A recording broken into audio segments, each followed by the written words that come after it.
Sometimes life strips everything away before it gives you everything back. Tom Granger had lost his marriage, his savings, and now his father, a man who'd abandoned him 30 years ago and never looked back. With his 8-year-old daughter, Nora, and $12 to his name, Tom drove to the farmhouse he'd inherited, expecting nothing but broken dreams and unpaid bills. Instead, he found a massive cow on the front porch and chickens wandering through the kitchen. Behind the barn, pigs grunted contentedly in their own little shelter. This wasn't abandonment. This was a secret his father had kept for decades, a sanctuary for 2,500 rescued animals, all waiting patiently for someone to care. Tom stared at the menagerie surrounding him, his daughter's eyes wide with wonder beside him. How do you inherit a miracle when you can barely afford groceries?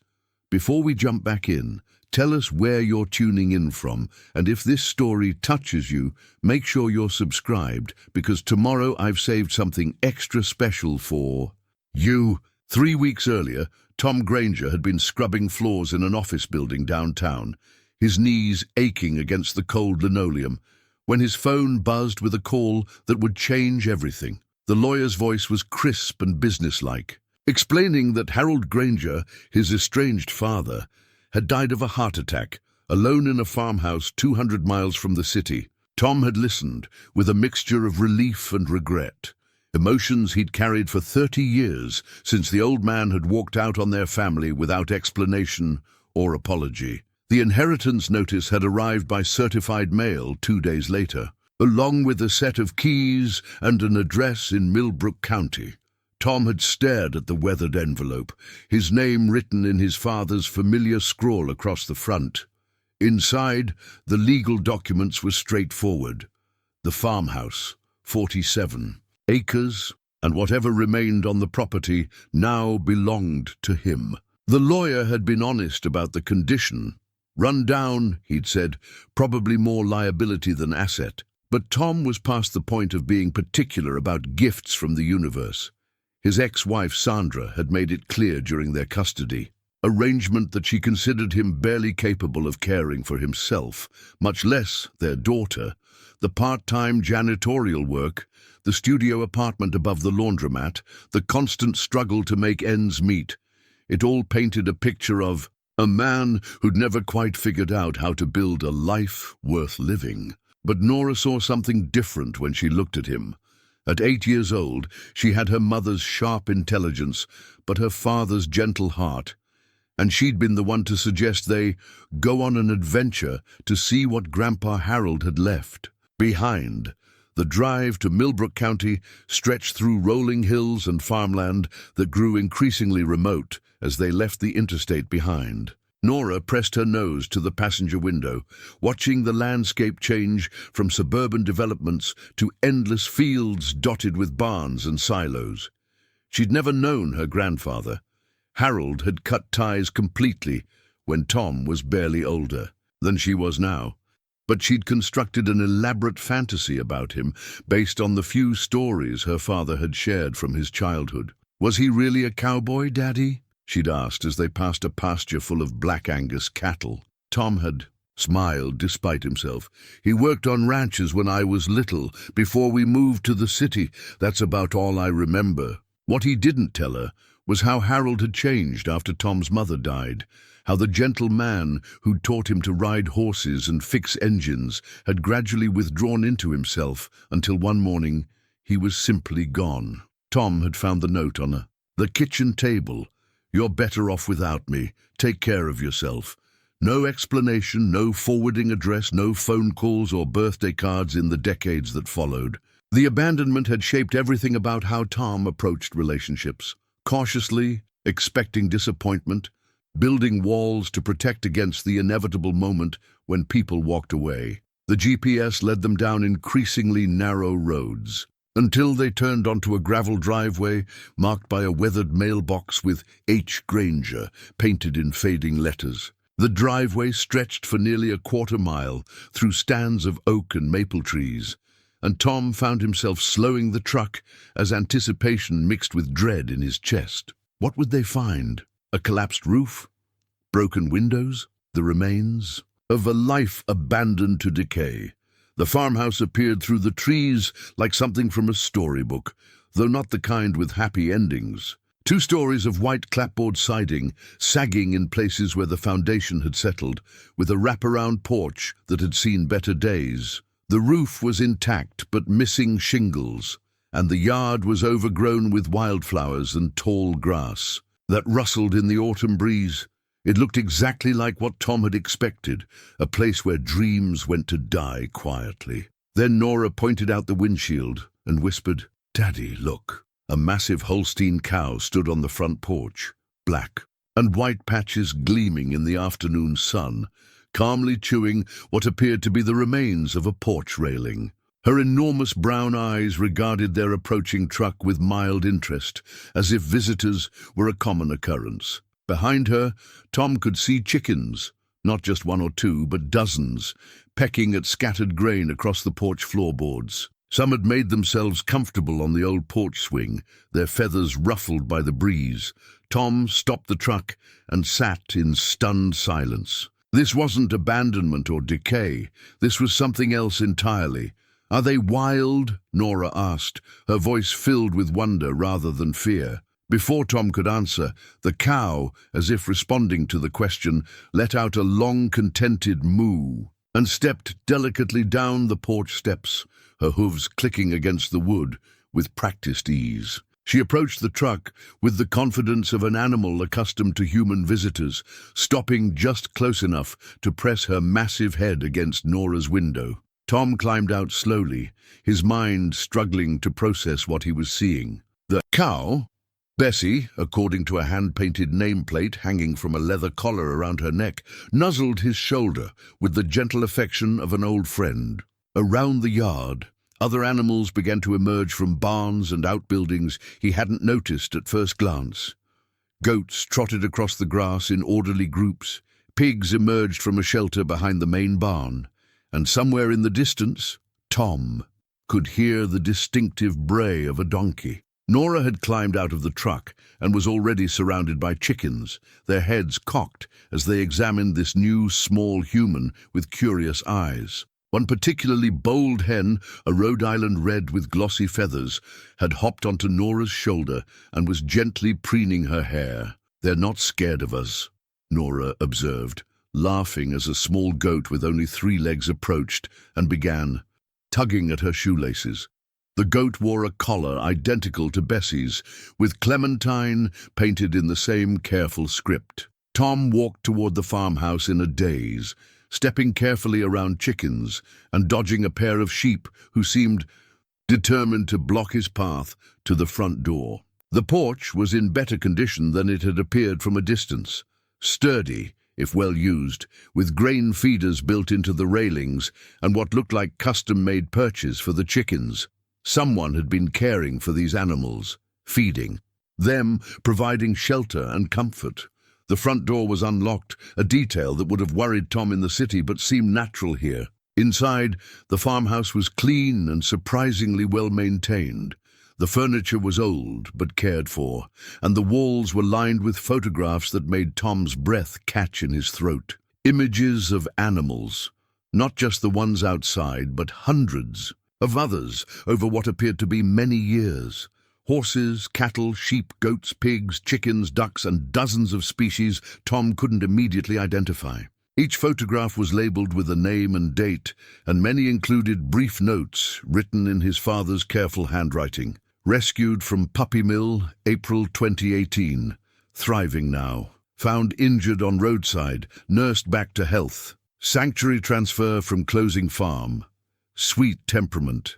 Nora had followed him inside, still carrying Clementine, the 3-legged goat, who seemed perfectly content to be held like an oversized pet. "Daddy, look at this," she said, pointing to a leather-bound journal lying open on the kitchen table. Tom approached the journal with the same cautious reverence he might show an ancient artifact. The pages were filled with his father's handwriting, daily entries documenting the care and feeding of what appeared to be hundreds of animals.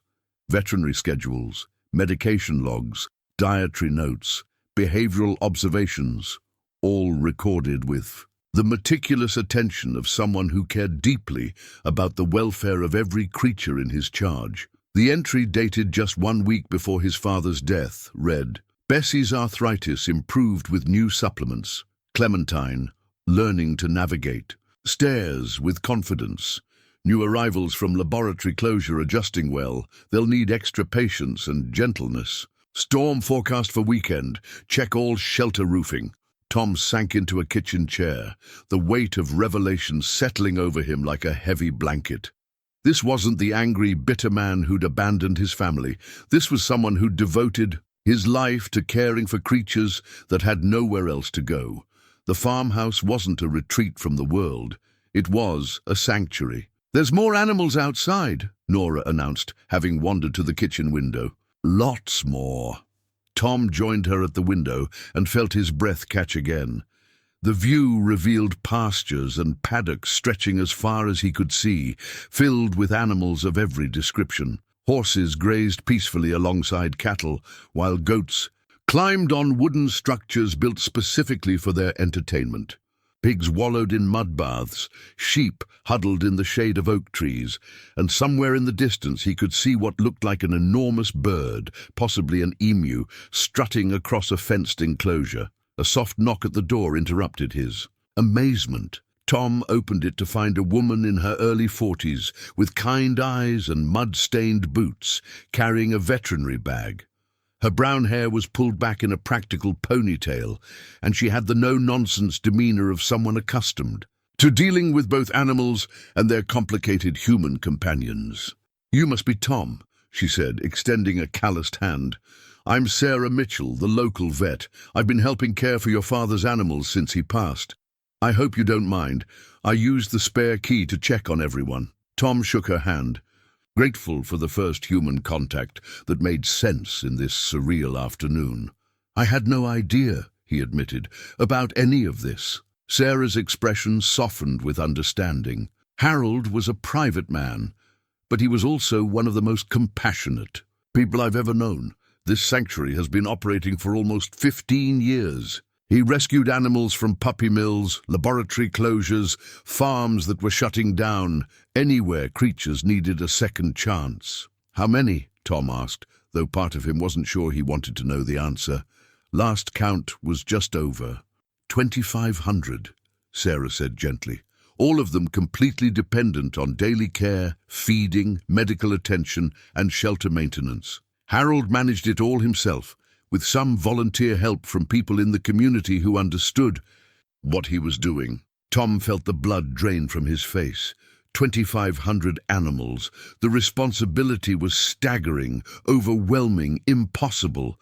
How could one man, how could anyone possibly care for so many creatures?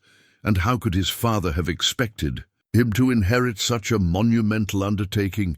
"I know it seems overwhelming," Sarah continued, reading his expression accurately. "But these animals are well-trained, well-socialized, and they know the routines.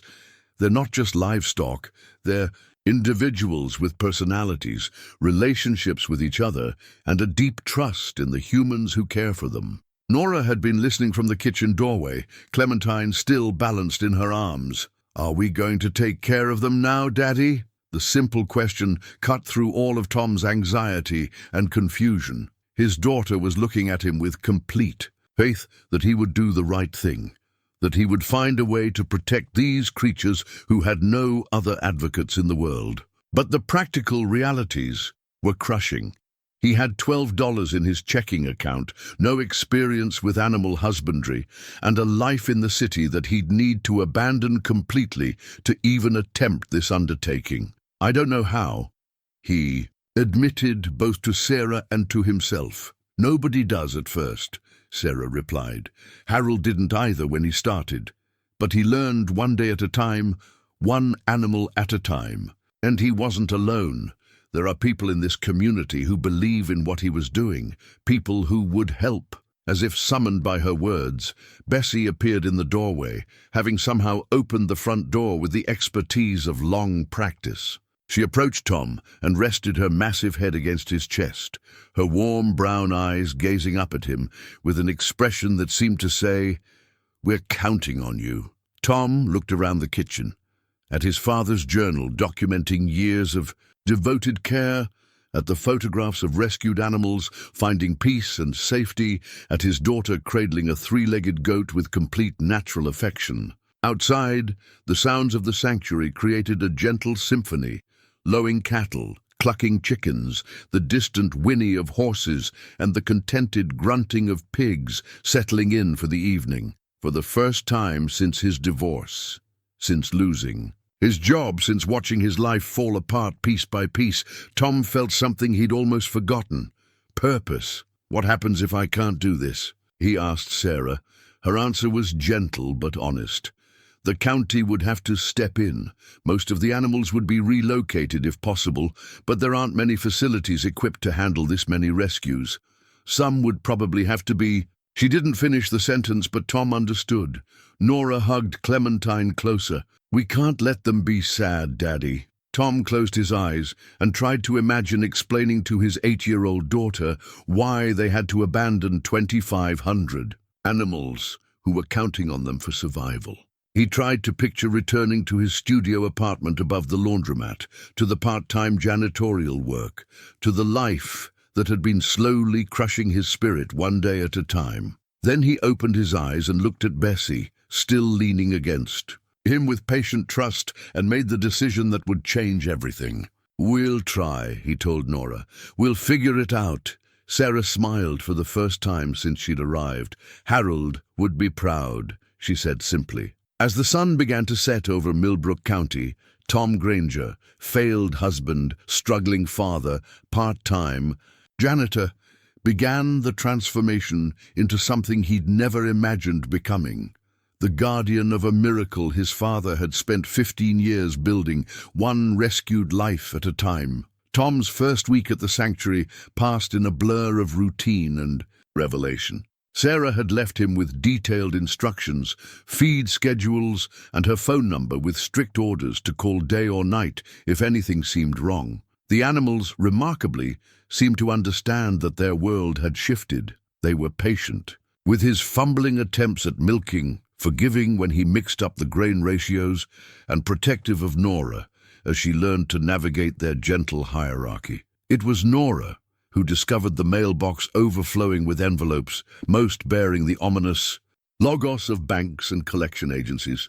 Tom had been avoiding the paperwork, focusing instead on the immediate needs of feeding and caring for the animals, but reality had a way of demanding attention whether you were ready or not. He sat at his father's kitchen table on a grey Monday morning. Clementine curled at his feet like an oversized dog and opened the first envelope with trembling fingers. The letterhead belonged to Millbrook County First National, and the contents made his stomach lurch. Harold Granger owed $67,000 in back taxes, feed bills, veterinary expenses, and equipment loans. The foreclosure notice was dated 2 weeks before his father's death, giving Tom 30 days to bring the account current or face seizure of the property.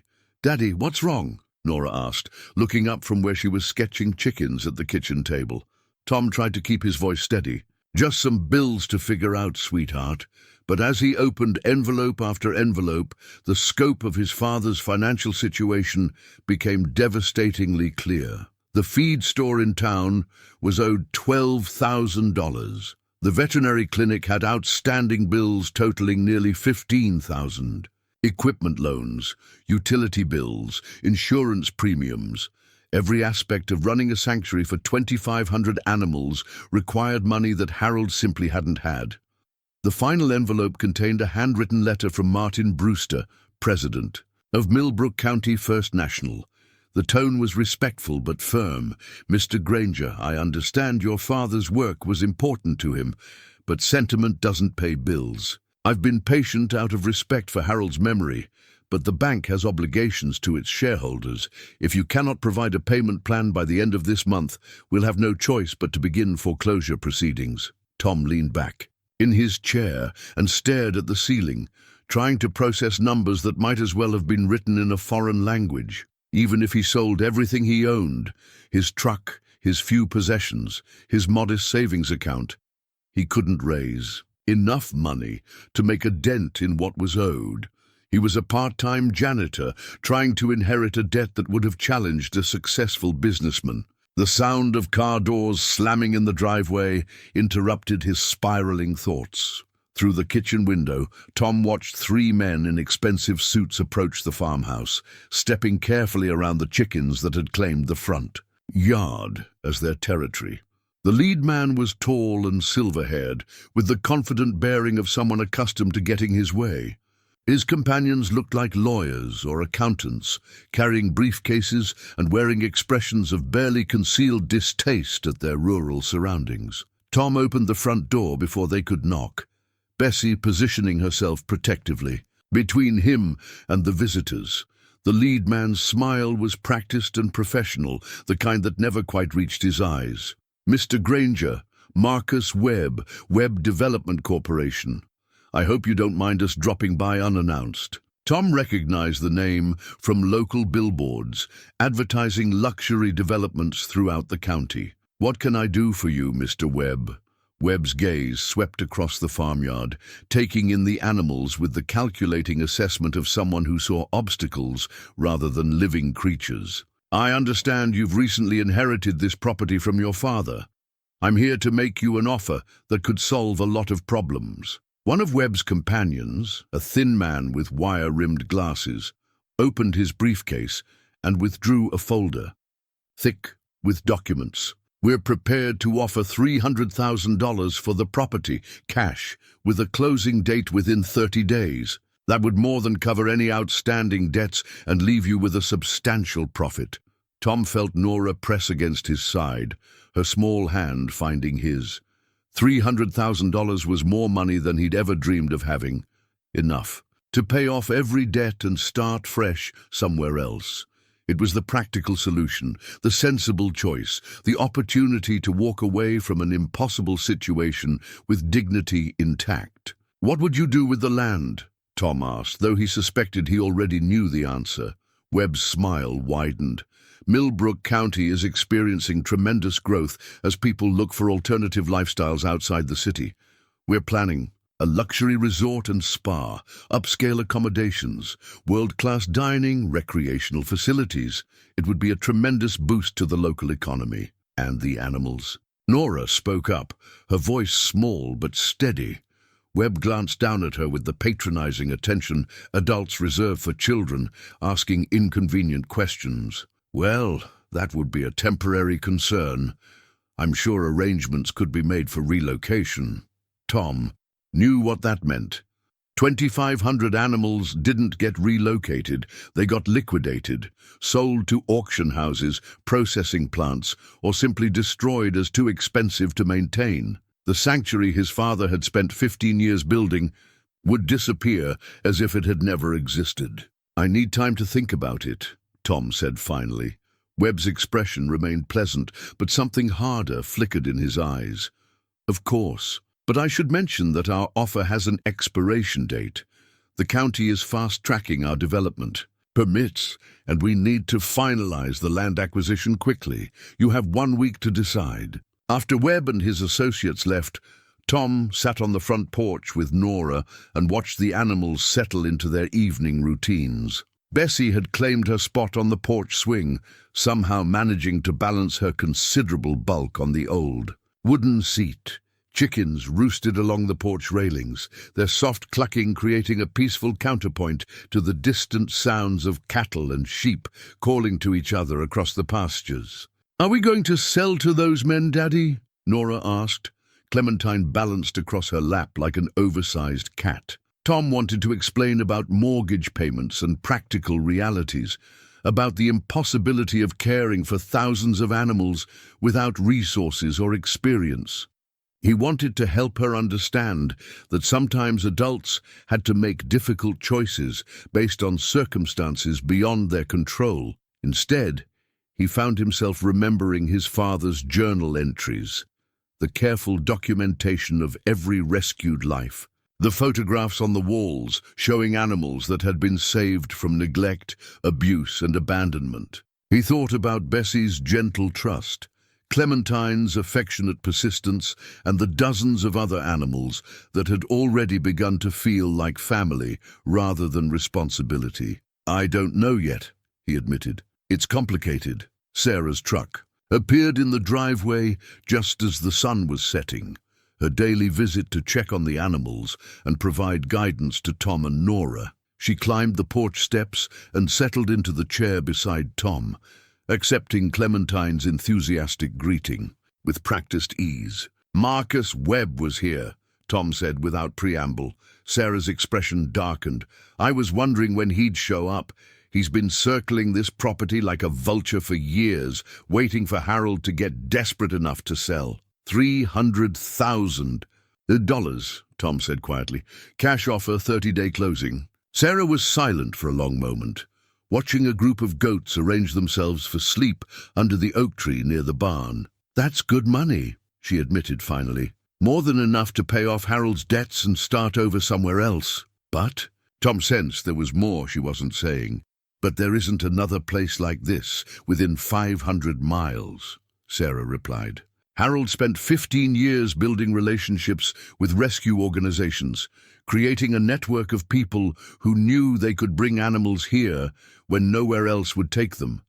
Once this sanctuary disappears, it won't be replaced." Tom showed her the foreclosure notice and the stack of bills. Sarah read through them with the grim efficiency of someone who'd seen similar situations before.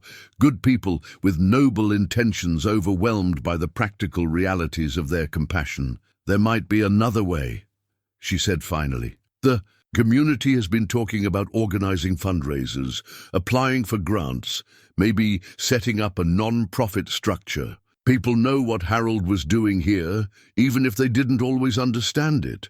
"Could that work?" Tom asked, trying not to sound too hopeful. "Maybe, but it would take time we don't have, and there are no guarantees. Webb's offer is certain. You'd walk away free and clear, with enough money to build a completely different kind of life." Tom looked at Nora, who was listening to every word with the intense focus children brought to conversations that would determine their future. She'd been through enough upheaval already. The divorce, moving from their family home to the tiny apartment, watching her father struggle with depression and financial stress. She deserved stability, security, a chance to grow up without constantly worrying about whether they'd have enough money for basic necessities. But she also deserved to keep the light that had returned to her eyes since arriving at the sanctuary. The confidence that came from caring for creatures that needed her, the sense of purpose that had been missing from both their lives for so long. That night, after Nora had fallen asleep in her new bedroom, Harold's old room, which she'd claimed because it had the best view of the pastures, Tom walked through the farmhouse, trying to imagine it as the foundation for a luxury resort. Demolition crews would tear down the walls lined with rescue photographs. Construction equipment would level the barns and shelters Harold had built with his own hands. The gentle sounds of animals settling for sleep would be replaced by the mechanical hum of air conditioning and elevators. He found himself in his father's study, a small room lined with veterinary manuals and rescue organization newsletters. On the desk sat a framed photograph Tom hadn't noticed before. Harold, standing in the farmyard, surrounded by dozens of animals, his face showing an expression of quiet contentment Tom had never seen during his childhood. On the back of the frame, someone had written, "The measure of a life isn't what you accumulate, but what you save." Tom sat in his father's chair and tried to imagine explaining to Clementine why she couldn't sleep on Nora's bed anymore, why Bessie couldn't claim the porch swing, why 2,500 trusting animals would have to find new homes or face an uncertain fate. He tried to picture himself signing the papers that would erase 15 years of his father's compassionate work in exchange for financial security. The decision that had seemed impossible just hours earlier was becoming clearer. Money could solve the immediate crisis, but it couldn't restore the sense of purpose that had been growing in both him and Nora since they'd arrived at the sanctuary. It couldn't replace the feeling of being part of something larger than themselves, something that mattered in ways that had nothing to do with profit margins or practical considerations. Tom picked up the phone and dialed Sarah's number, knowing she'd still be awake. Country veterinarians kept the same irregular hours as the animals they served. "Sarah, it's Tom," he said when she answered.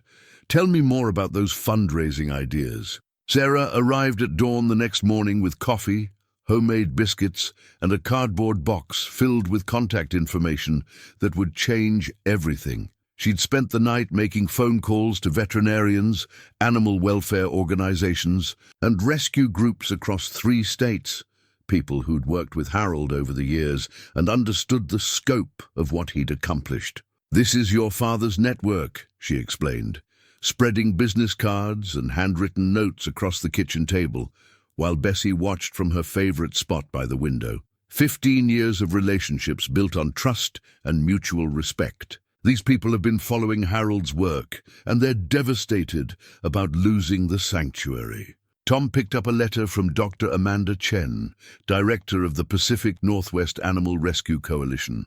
Her words were both encouraging and daunting. "Harold's sanctuary has been our primary placement facility for large animals rescued from neglect situations.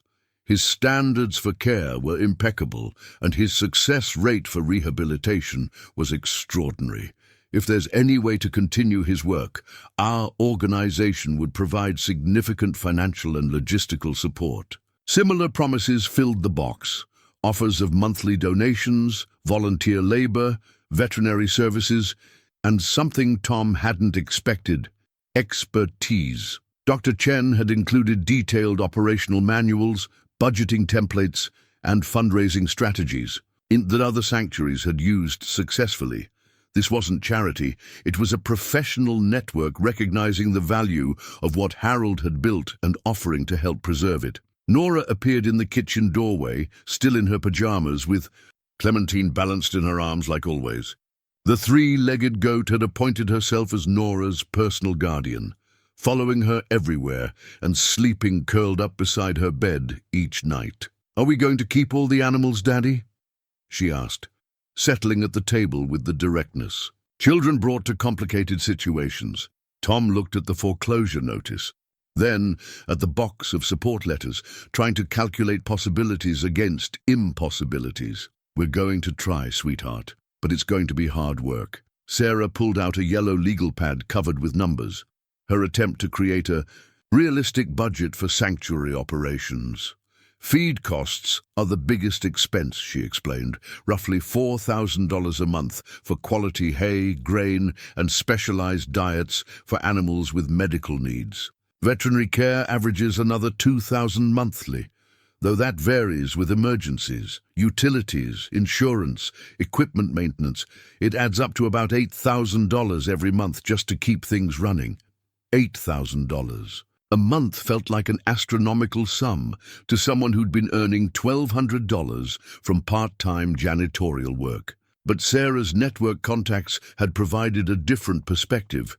Sanctuaries that had started with similar challenges and grown into sustainable operations through careful planning and community support. "The key is diversifying revenue streams," Sarah continued, reading from notes she'd taken during her late-night phone calls. "Educational programs bring in school groups and charge modest fees.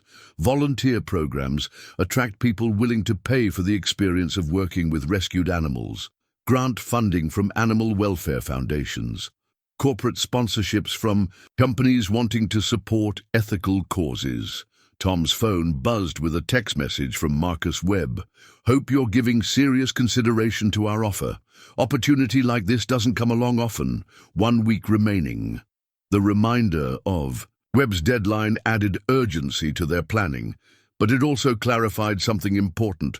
Tom no longer wanted to sell. The decision had crystallized during his sleepless night, not because the practical challenges had become easier, but because he'd finally understood what his father had been trying to accomplish. "Let's start with what we can control," Tom said, surprising himself with the determination in his voice. The animals need care regardless of what happens with money. Teach me the routines."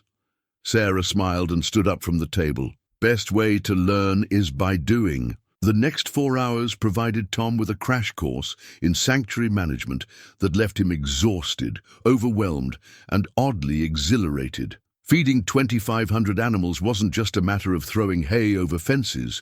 It was a carefully orchestrated process that required understanding individual needs, dietary restrictions, and social dynamics. The horses came first, each with specific grain portions measured according to age, weight, and activity level. Tom learned to read the subtle signs that indicated which animals were feeling unwell, which ones needed extra attention, and which ones required separation from the group during feeding time to prevent bullying. The cattle were surprisingly gentle, approaching the fence line with patient dignity as Tom fumbled with feed buckets and hay bales. Bessie, who seemed to have appointed herself as his supervisor, followed him from pasture to pasture, occasionally nudging his shoulder when he was moving too slowly or missing important details. Nora proved to have natural instincts that Tom envied. She could sense which chickens were broody, which goats needed their hooves trimmed, and which pigs were developing skin conditions that required attention. The animals responded to her with immediate trust, as if recognizing a kindred spirit who understood their language of gentle persistence and unconditional affection. "Your father kept detailed records," Sarah explained as they walked through the main barn. "Not just feeding schedules, but behavioral notes, medical histories, rescue stories. Every animal here has a file documenting their journey from wherever they came from to the safety they found here." She showed Tom a filing cabinet filled with folders, each one representing an individual life saved from neglect, abuse, or abandonment. The stories were heartbreaking and inspiring in equal measure. Horses rescued from starvation, cattle saved from illegal slaughter operations, goats and sheep pulled from hoarding situations where hundreds of animals had been living in conditions that defied description. "How did he manage all this alone?" Tom asked, reading through a folder documenting the rescue of 12 horses from a bankrupt racing stable. "He wasn't really alone," Sarah replied. "Harold had volunteers, though he was selective about who he trusted with the animals. The community knew what he was doing, even if they didn't always understand it, and he had something more important than help. He had purpose." That afternoon, Tom experienced his first real success when a pregnant sow named Rosie went into labor. In the farrowing barn, Sarah talked him through the process over the phone, while Nora kept watch from a safe distance, and Tom found himself helping deliver 6 healthy piglets with a competence that surprised everyone, including himself. "You're a natural," Sarah said when she arrived an hour later to check on mother and babies. Harold would have been proud. The compliment meant more to Tom than he'd expected. For the first time since his divorce, he felt like he was good at something that mattered, contributing to work that had value beyond a paycheck or performance review. As evening approached, Tom and Nora walked through the sanctuary with a new understanding of its rhythms and requirements. The animals were settling into their nighttime routines with the orderly precision of a well-managed community. Chickens roosted in their designated spots, cattle gathered in family groups under the oak trees, and goats climbed onto the wooden structures Harold had built specifically for their entertainment. "Daddy, look," Nora said, pointing toward the main pasture where a group of horses had arranged themselves in a perfect circle, heads facing inward, tails swishing in unison against the evening flies. It was a scene of such peaceful contentment that Tom felt his throat tighten with unexpected emotion. These animals weren't just livestock, they were individuals with relationships, personalities, and a deep trust in the humans who cared for them. Harold had seen that 15 years ago and devoted his life to honoring it. Tom's phone buzzed with another message, this one from Martin Brewster at the bank. "Mr. Granger, I hope you're making progress on resolving the outstanding debt situation. The foreclosure timeline remains unchanged. We need a payment plan or full settlement within 3 weeks." 3 weeks to raise $67,000 or lose everything. Tom looked at the foreclosure notice, then at his daughter sitting peacefully with Clementine in her lap, then at the hundreds of animals depending on them for survival. The challenge was enormous, probably impossible, but for the first time since inheriting the sanctuary, Tom felt ready to fight for it. He had his father's records, Sarah's expertise, a network of supporters across the country, and something Harold had never possessed, a partner who believed in the mission as much as he did. "What do you think, Nora?"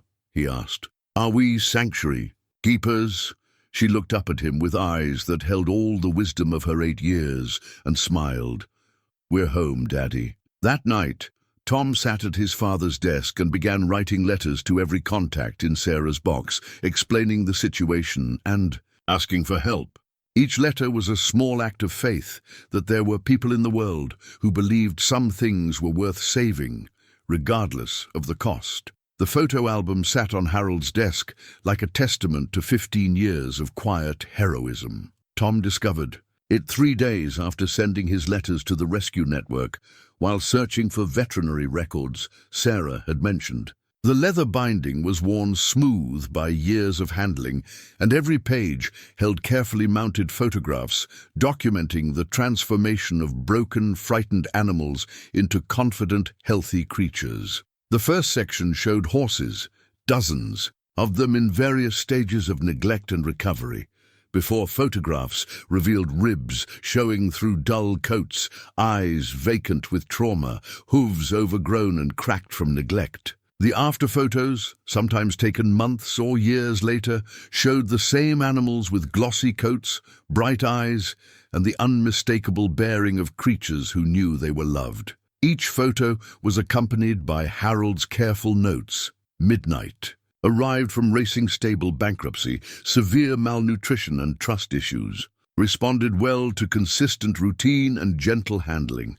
Adopted by Chen family after 18 months rehabilitation, now a therapy horse for disabled children. Tom turned page after page, reading stories of rescue and redemption that his father had documented with the meticulous care of a historian recording important events.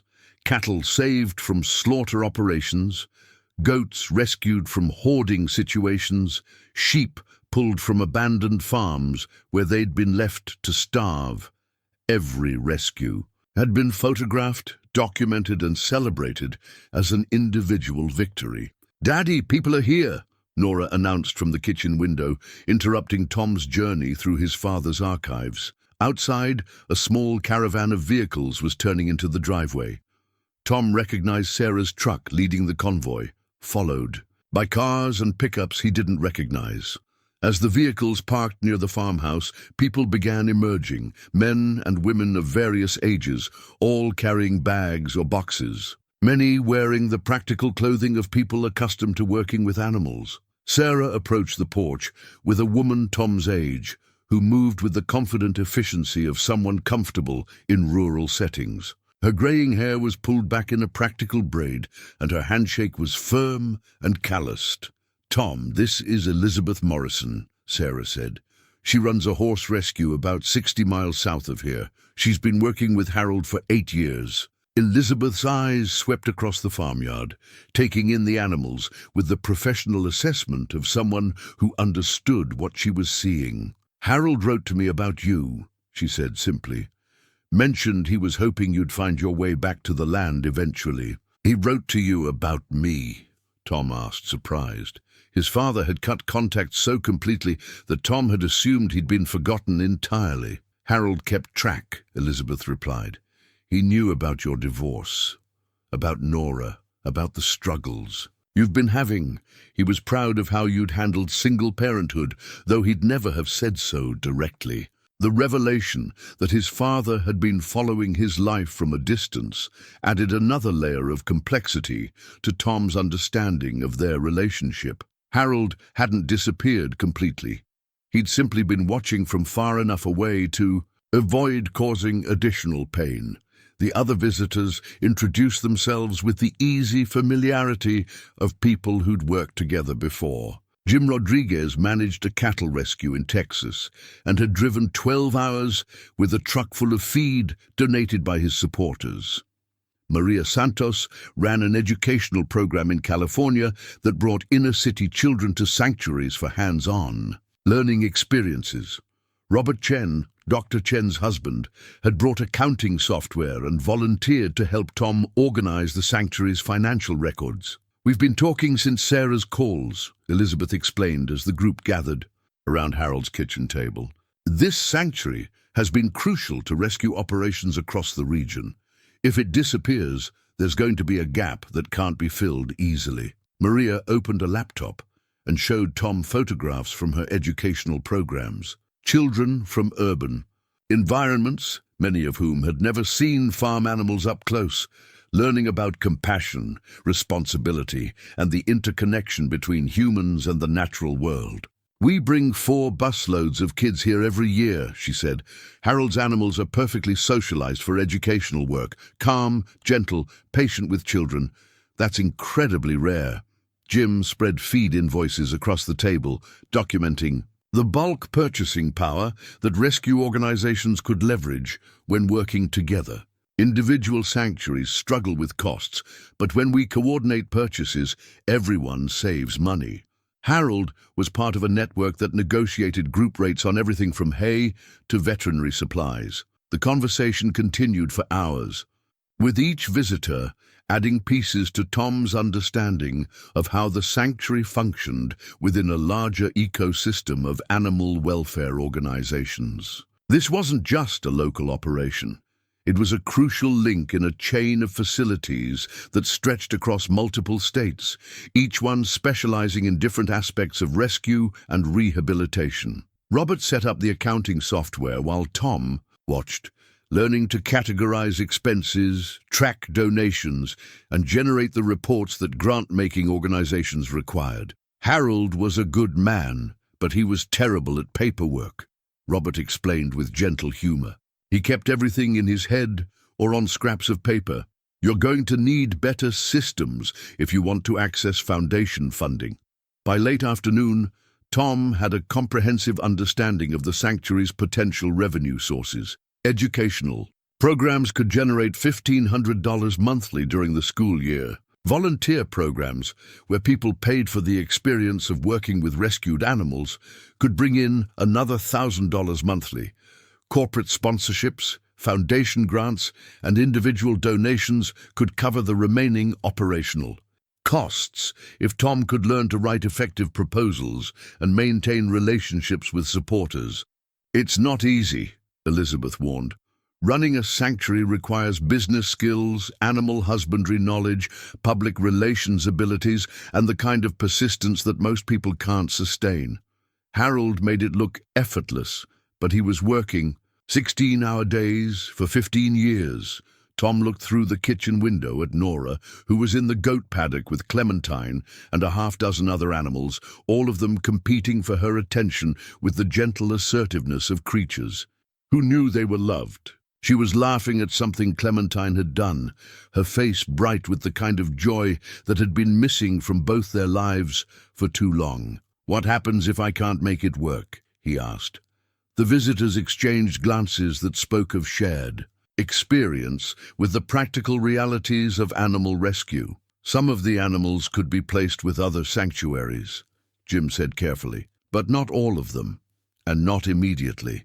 Harold's reputation meant that people sent him the difficult cases, animals with medical issues, behavioral problems, or trauma histories that made them hard to place elsewhere. Maria added the detail that made the stakes completely clear. "There are probably 500 animals here that won't survive relocation stress or integration into new facilities. For them, this sanctuary isn't just home, it's their only chance." As the afternoon wore on, the visiting rescuers worked with Tom to develop an emergency fundraising plan. Elizabeth would coordinate appeals to horse rescue networks across the Southeast. Jim would reach out to cattle rescue organizations in Texas and Oklahoma. Maria would organize a social media campaign featuring photographs and stories from Harold's archives. "People need to understand what they're supporting," Maria explained, flipping through pages of Harold's photo album. These aren't just animals. They're individuals with stories, personalities, and relationships. Every one of them represents Harold's commitment to the idea that all lives have value. Robert worked with Tom to establish a non-profit structure that would allow the sanctuary to accept tax-deductible donations and apply for grants. The process would take several months, but it was essential for long-term sustainability. Harold was operating on good intentions and his own resources, Robert explained.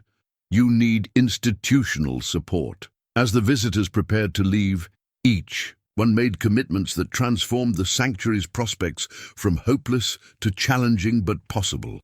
Elizabeth would send 2 volunteers every weekend to help with animal care and maintenance.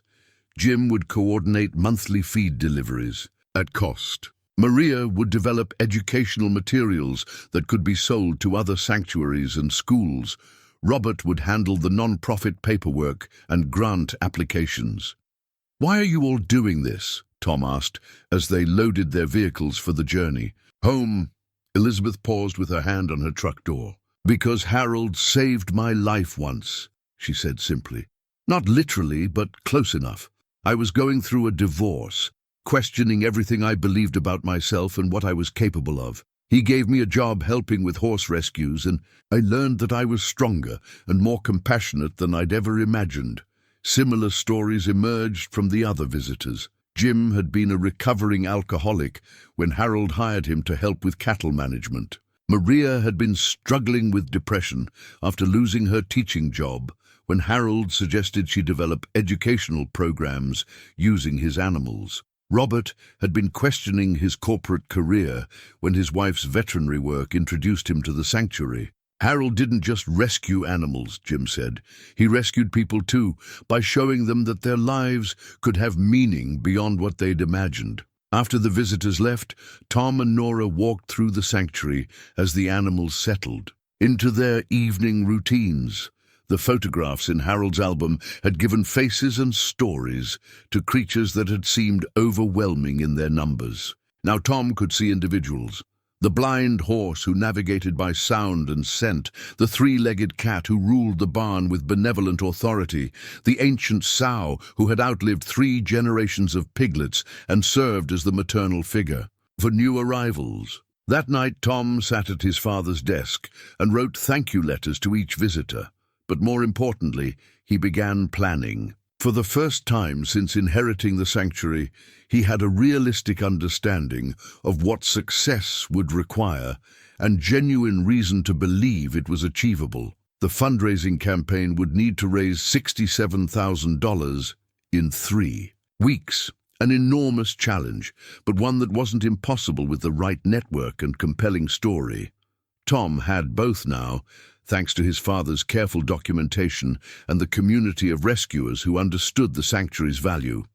As he wrote, Clementine settled at his feet with the comfortable assumption that she belonged wherever Nora and Tom were. Through the window, Tom could see Bessie on the porch swing and chickens roosting along the railings, all of them part of the living testament to Harold's belief that compassion could transform the world, one rescued life at a time. Tom closed Harold's photo album and opened his laptop, ready to tell the world about the miracle his father had built and why it deserved to survive. The hand-drawn map, tucked between the pages of Harold's veterinary manual, looked like something from a treasure hunt, complete with cryptic symbols and coded notations that initially made no sense to Tom. He'd discovered it while searching for information about a limping goat, and the carefully penciled lines connecting dots across 3 states suggested something far more complex than simple animal care. "Look at this,"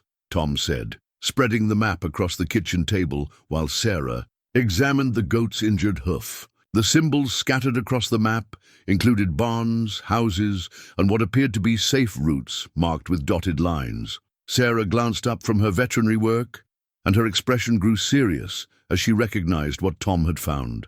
"That's Harold's network map," she said quietly. "He was part of an underground railroad for animals, people who moved abused and neglected creatures from dangerous situations to safe havens. The map revealed a sophisticated operation that had been invisible to Tom despite living at its center for 2 weeks. Coded symbols indicated safe houses, veterinary contacts, transport volunteers, and sanctuary destinations. Harold's property was marked as a major hub, with routes leading in from facilities marked with ominous red X's, puppy mills, illegal breeding operations, laboratory facilities, and factory farms with cruelty violations. Tom traced one of the routes with his finger, following a dotted line that connected a laboratory in Ohio to Harold's sanctuary, with stops at safe houses every 50 to 75 miles. How many animals came through these routes? Hundreds every year, Sarah replied, finishing her examination of the goat and reaching for antiseptic. Harold coordinated with investigators, whistleblowers, and legal advocates to move animals from situations where they faced death or continued suffering. It was dangerous work. The people running those operations don't appreciate interference. The scope of his father's compassionate conspiracy was staggering.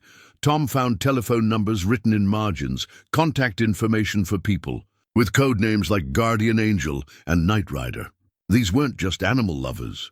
They were part of an organized resistance against industrial cruelty that operated with the secrecy and coordination of actual underground railroads. Why didn't he tell anyone about this? Tom asked, studying photographs tucked into the map's folds that showed overcrowded cages, malnourished animals, and conditions that defied basic standards of decency. Because it was illegal, Sarah said bluntly.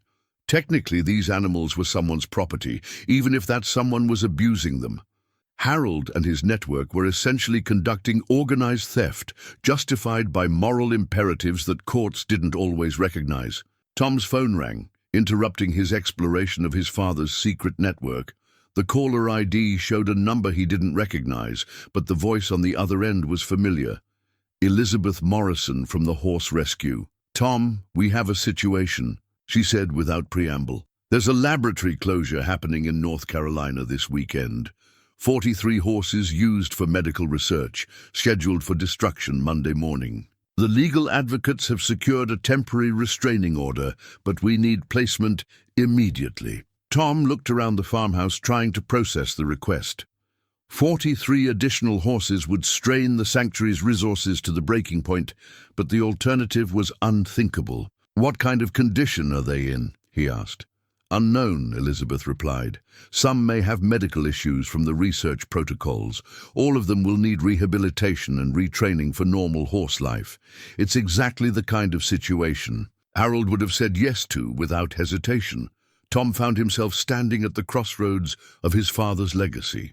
The practical voice in his head pointed out that he was already struggling to care for 2,500 animals, that adding 43 horses would push expenses beyond what any fundraising campaign could reasonably cover. The other voice, quieter, but more insistent, reminded him that Harold had never turned away an animal in need, regardless of practical considerations. "How long do I have to decide?" he asked. "The transport convoy leaves North Carolina tomorrow at midnight," Elizabeth replied.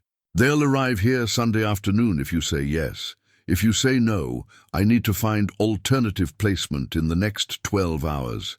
And honestly, there aren't many options." Tom looked through the kitchen window at Nora, who was teaching a group of young goats to navigate an obstacle course she'd built from hay bales and fallen branches. The animals followed her instructions with eager enthusiasm, their trust in her complete and unquestioning. "Yes," Tom said, surprising himself with the certainty in his voice. "Bring them here." After ending the call, Tom spent the afternoon walking the property with Harold's map, identifying locations that could be converted to temporary horse paddocks. The sanctuary already had sufficient pasture space, but 43 additional horses would require new shelters, additional feed storage, and expanded water systems. Sarah found him measuring fence lines near the old equipment barn, calculator in hand, trying to estimate construction costs. "You said yes, didn't you?" she asked, though his expression had already provided the answer. "How did you know?" "Because you're Harold's son. even if it took you 40 years to figure it out. Sarah sat on a fallen log and watched Tom work. Those horses will need specialized care. Some may have medical issues that require expensive treatment. All of them will need patient rehabilitation to overcome whatever trauma they've experienced. Tom nodded, adding veterinary costs to his growing list of expenses. The fundraising campaign that had seemed ambitious but achievable when focused on existing needs now felt overwhelming. Maybe I'm being naive, but I keep thinking about Harold's photo album, all those before and after pictures. Those animals were just as hopeless when they arrived. Harold had 15 years to build his resources and expertise, Sarah pointed out gently. You've had 2 weeks, then I'll learn faster. That evening, Tom called an emergency meeting with his network of supporters. Elizabeth would coordinate the transport and provide temporary volunteers to help with initial horse care. Jim Rodriguez agreed to expedite a feed delivery despite the short notice. Maria Santos immediately began updating the social media fundraising campaign to include the emergency rescue situation. Robert Chen, however, voiced the concern they were all thinking. Tom, I admire your compassion, but accepting 43 horses without adequate funding is financial suicide. If this rescue pushes you into bankruptcy, you'll lose everything, including the 2,500 animals already depending on you. The mathematics was stark. 43 horses would add roughly $3,000 monthly to feed costs. Alone, not counting veterinary care, shelter construction, or the specialized rehabilitation they'd require. The sanctuary's fundraising campaign had raised $18,000 in 2 weeks. Impressive progress, but nowhere near sufficient for the expanded operation Tom was proposing. What would Harold do? Tom asked, though he suspected he already knew the answer. Harold would have said yes and figured out the money later, Sarah replied. That's exactly how he ended up $67,000 in debt. Tom stared at Harold's map, tracing the routes that had brought thousands of animals to safety over 15 years. His father had built this network one rescue at a time, one relationship at a time, one act of faith at a time. The debts were real, but so were the lives that had been saved. Sometimes the right decision isn't the smart decision, Tom said finally. These horses need sanctuary, and we have the space and expertise to provide it. The money will have to work itself out. As the week progressed, Tom discovered that his father's network extended far beyond what the map had revealed. Phone calls came from veterinarians offering reduced-rate services, from feed suppliers willing to extend credit terms, from construction volunteers who would donate labor for shelter modifications. The emergency rescue had activated a community of support that Tom hadn't known existed. The preparation for the horses' arrival became a mobilizing force for the sanctuary's entire operation. Existing volunteers worked longer hours, new volunteers materialized from neighboring counties, and local businesses began contributing materials and services without being asked. The crisis had revealed the depth of commitment that Harold's work had inspired across the region. Nora appointed herself as the official welcome committee, preparing signs that would help the new arrivals navigate their first days at the sanctuary. Her artistic talents had emerged during their weeks at the farm, and her hand-painted signs reading "Safe Now" and "Your Home" reflected both her creativity and her understanding of what the rescued horses would need most. The transport convoy arrived Sunday afternoon as scheduled. 3 large horse trailers escorted by volunteers from rescue organizations across the southeast. The horses that emerged were a testament to resilience and suffering in equal measure. Some showed obvious signs of medical procedures, others displayed the nervous behaviors of animals that had spent years in confined spaces, but all of them possessed the fundamental dignity that no amount of mistreatment could completely destroy. Tom watched each horse being led from the trailers to temporary paddocks, his father's network made visible in the careful coordination of volunteers, veterinarians, and transport specialists who had orchestrated this massive rescue operation. This was Harold's true legacy, not just the sanctuary, but the community of people committed to proving that compassion could overcome indifference, that organized kindness could triumph over institutional cruelty. One horse, a grey mare with surgical scars along her neck, approached Tom with cautious curiosity.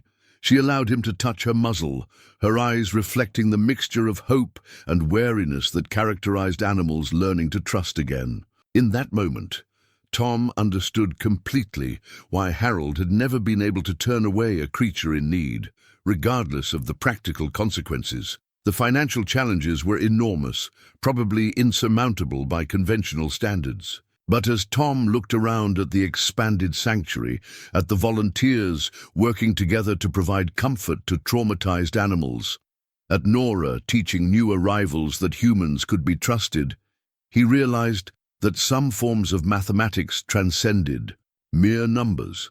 The sanctuary now housed nearly 2,600 animals, each one representing Harold's belief that compassion was more powerful than practical considerations. The work would continue, one rescued life at a time, because Tom had finally understood that his father's legacy wasn't just about saving animals. It was about saving the part of humanity that believed some things were worth preserving, regardless of the cost. The corporate development plans arrived by courier on a Tuesday morning, delivered in a leather portfolio that screamed expensive legal representation.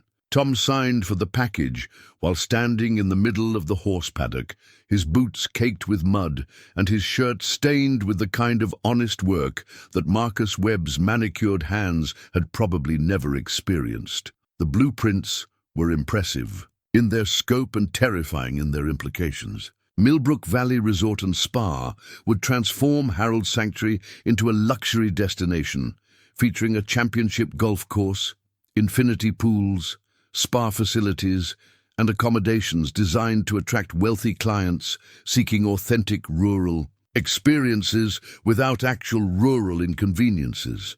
Tom spread the plans across the kitchen table while Nora worked on homework and Clementine dozed at her feet. The proposed golf course would occupy the main pastures where cattle and horses currently grazed. The spa complex would be built where the pig shelters now stood. The luxury cabins would replace the barns that housed hundreds of rescued animals. "What's that, Daddy?" Nora asked, looking up from her math worksheet. "Plans for what some people want to do with our land?"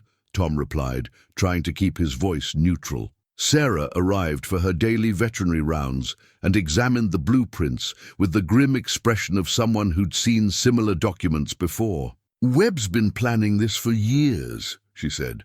"He's been buying up properties throughout the county, waiting for Harold to get desperate enough to sell." The development timeline was aggressive.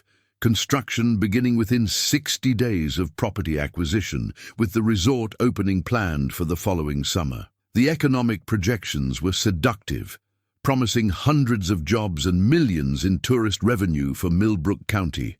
"The town council is meeting tomorrow night," Sarah continued. "Webb's making a formal presentation about the economic benefits. He's also filed a complaint with the county health department about the sanctuary's impact on groundwater quality." Tom looked up from the blueprints. "Is there a problem with our water quality?" "Not that I know of, but Webb's hiring his own environmental consultants to find problems. It's a common tactic, create regulatory pressure to force property owners to sell rather than deal with legal challenges they can't afford."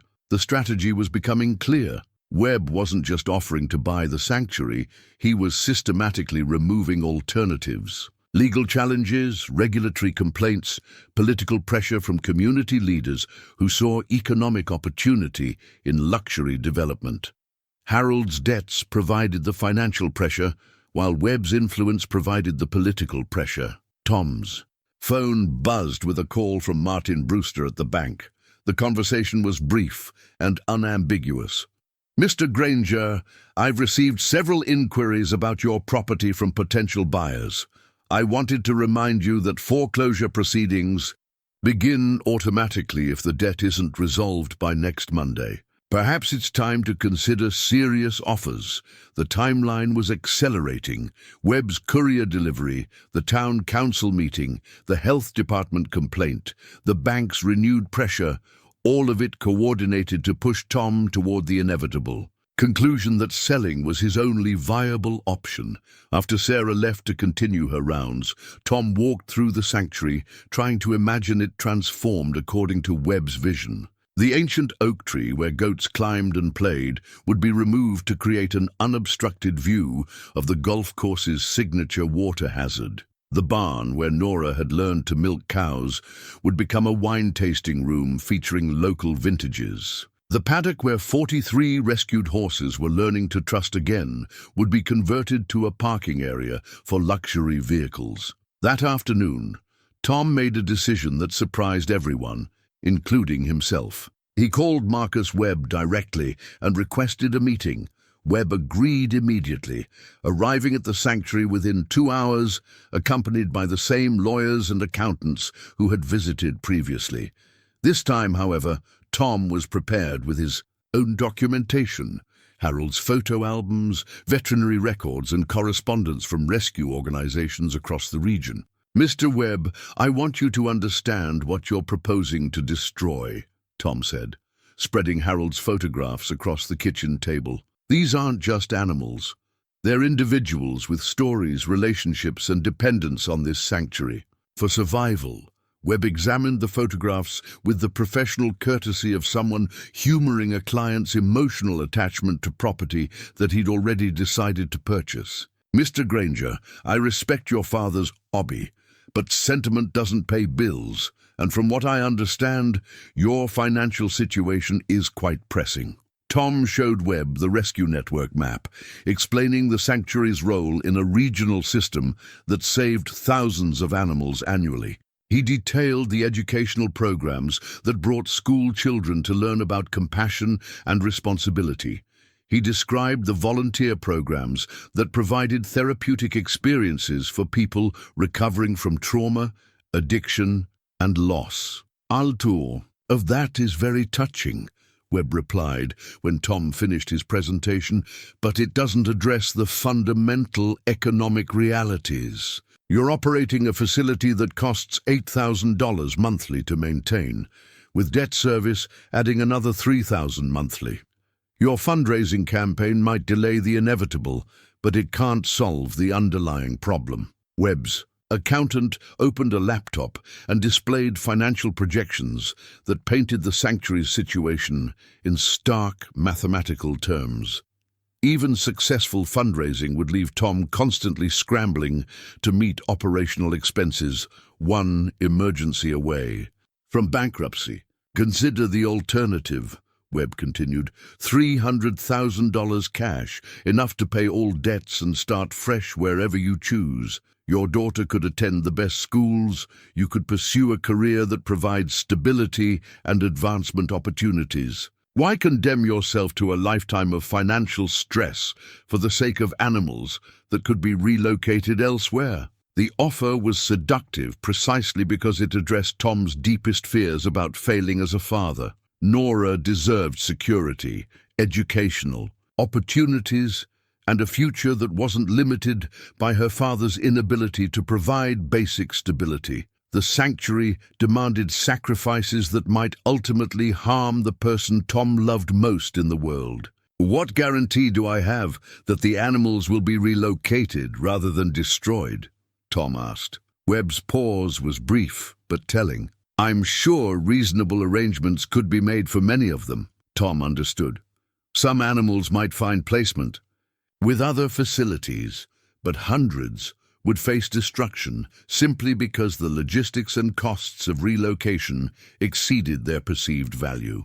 The horses rescued from laboratory research, the cattle saved from slaughter operations, the pigs and goats and sheep that had found safety at Harold's sanctuary, most of them would not survive the transition to luxury resort development. After Webb left, Tom sat on the front porch with Nora and watched the animals settle into their evening routines. Bessie had claimed her usual spot on the porch swing, somehow balancing her considerable bulk with the grace of long practice. Chickens roosted along the railings, their soft clucking creating a peaceful soundtrack to the sunset.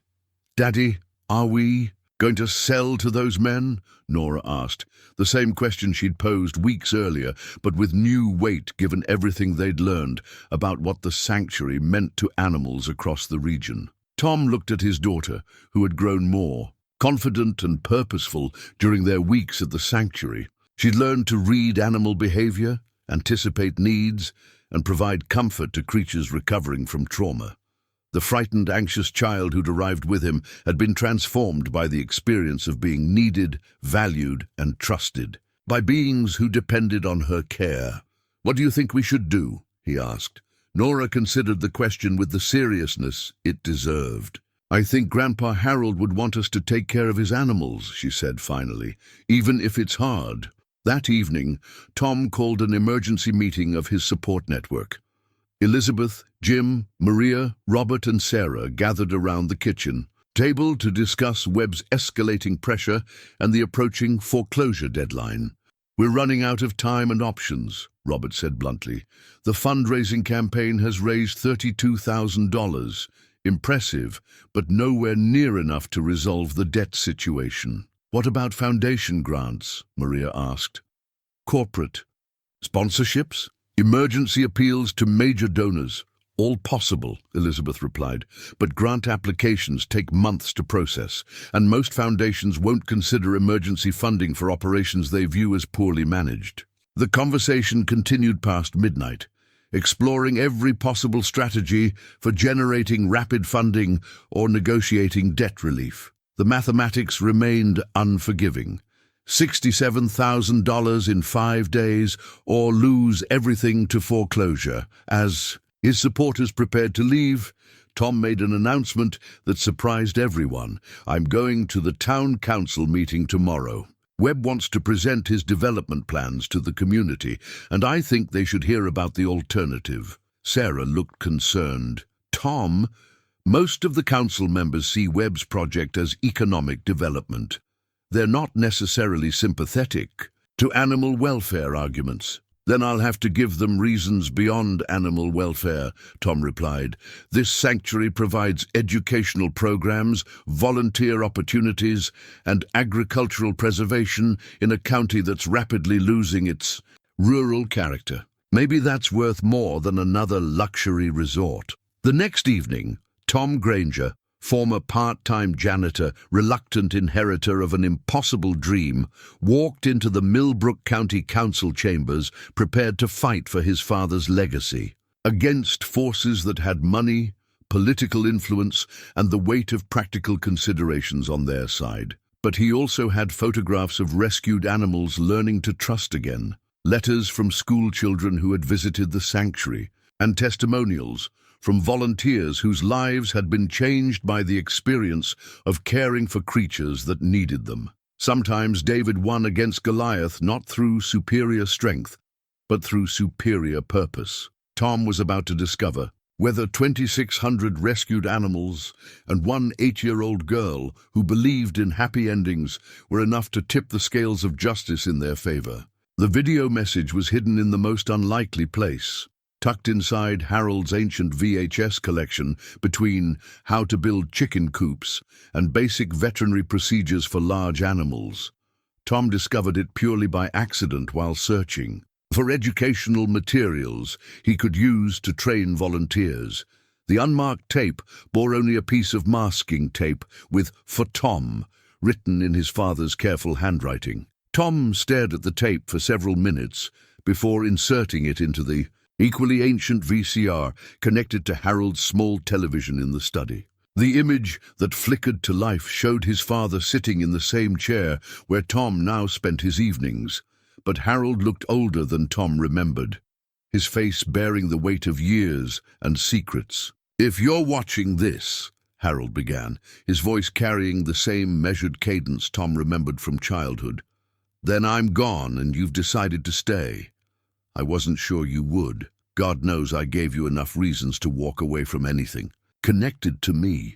The camera angle suggested Harold had set up the recording himself, probably using the same tripod that now held Tom's laptop during video calls with the rescue network. The timestamp showed the recording had been made just 6 months before Harold's death, when he must have known his heart condition was worsening. I need to tell you about the sanctuary, about why I built it, and about why I chose you to continue the work, even though we hadn't spoken in 30 years. Tom leaned forward, his heart pounding, as his father began explaining the history Tom had pieced together from journals and photographs, but never fully understood. The sanctuary didn't start as a rescue operation, Harold continued. It started as penance.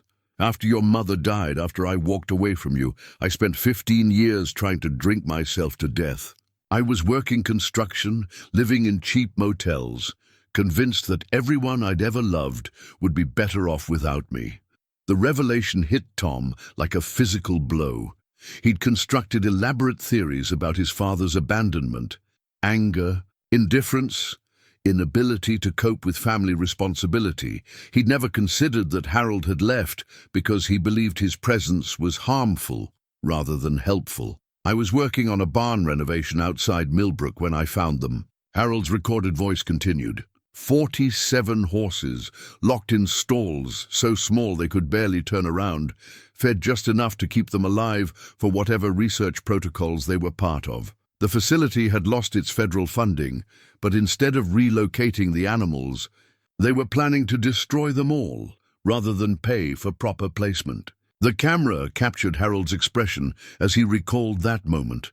Shame, anger, and the dawning recognition that here was a problem he could actually solve. I used the insurance money from your mother's death to buy those horses and transport them here. I told myself I was saving them, but really, I was trying to save myself. Tom watched his father describe the gradual expansion of the sanctuary as word spread through networks of animal welfare advocates, research whistleblowers, and undercover investigators. Each rescue had led to additional contacts, each successful. Rehabilitation had built trust within the community of people fighting institutional animal abuse. But the real reason I built this place, Harold said, his eyes looking directly into the camera with an intensity that transcended the years and distance, was because I realized that the animals weren't the only ones being rescued. Every volunteer who came here broken and left whole, every child who learned that compassion was more powerful than indifference, every person who discovered they were capable of more love than they'd imagined, they were being rescued too. Harold paused, reaching off camera for what appeared to be a glass of water. When he resumed speaking, his voice carried a weight that suggested the most important part of his message was still to come. Tom, I chose you to inherit this sanctuary not because I thought you'd be good at animal care, though you are better than you know, but because I recognized something in your struggles that reminded me of myself at your age. You're carrying a guilt that isn't yours to bear, convinced that your divorce, your financial problems, your difficulties as a single father somehow prove that you're not capable of building something meaningful. Tom felt tears burning his eyes as his father's words addressed fears and self-doubts he'd never spoken aloud. The failure of his marriage, his inability to provide the stability Nora deserved, his constant sense that he was disappointing everyone who depended on him.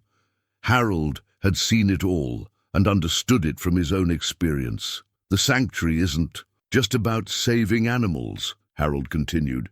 It's about proving that broken people can build something beautiful, that past failures don't determine future possibilities, that the capacity for love and compassion can overcome any amount of previous damage.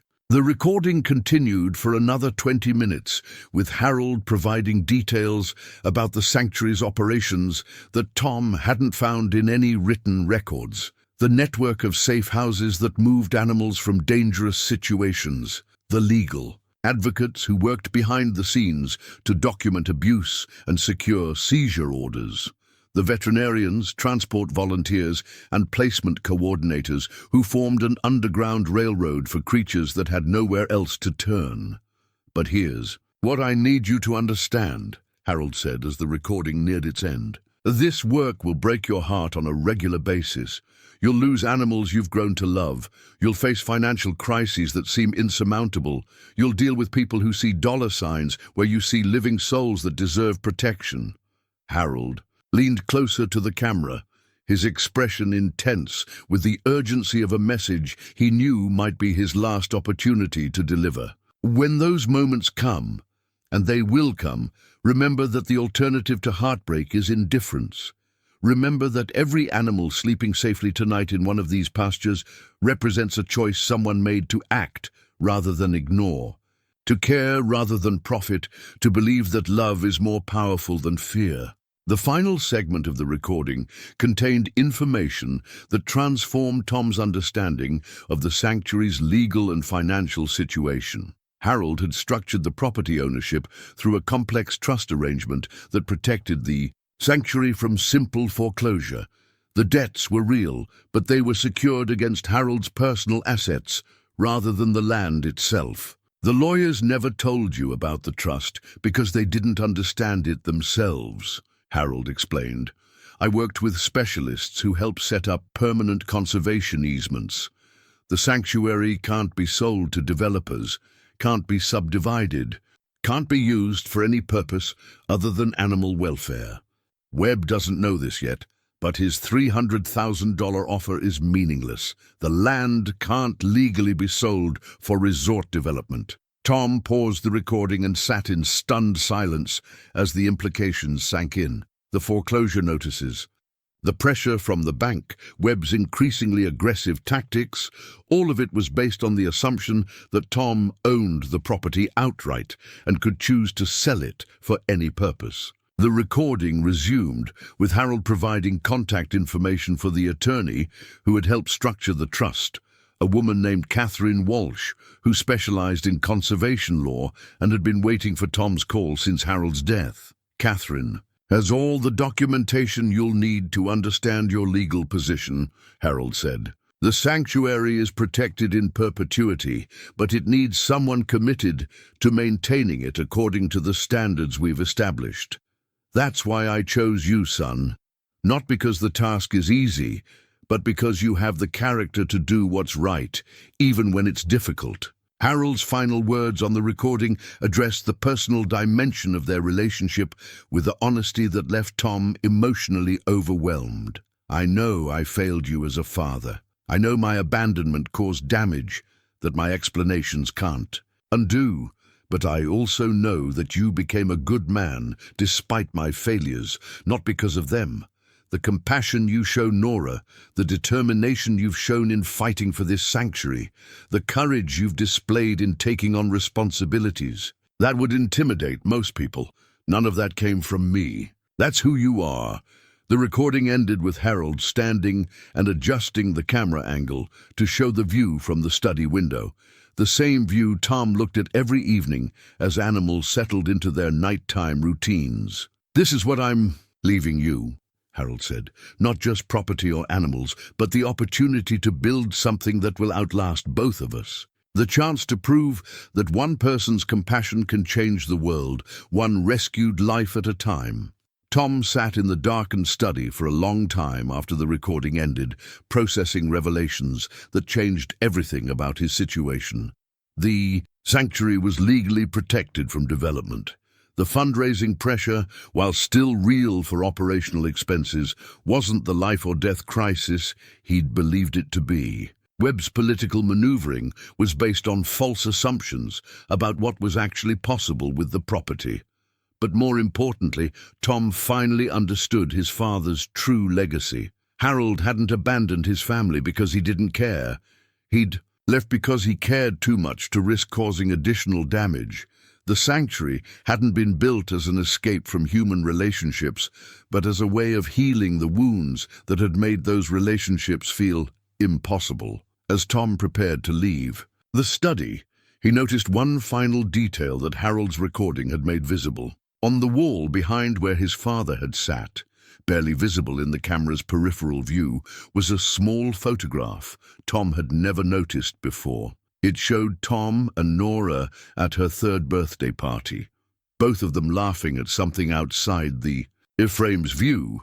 Harold had been watching, caring, and hoping for reconciliation, even during the years when contact between them seemed impossible. The sanctuary wasn't just about rescuing animals.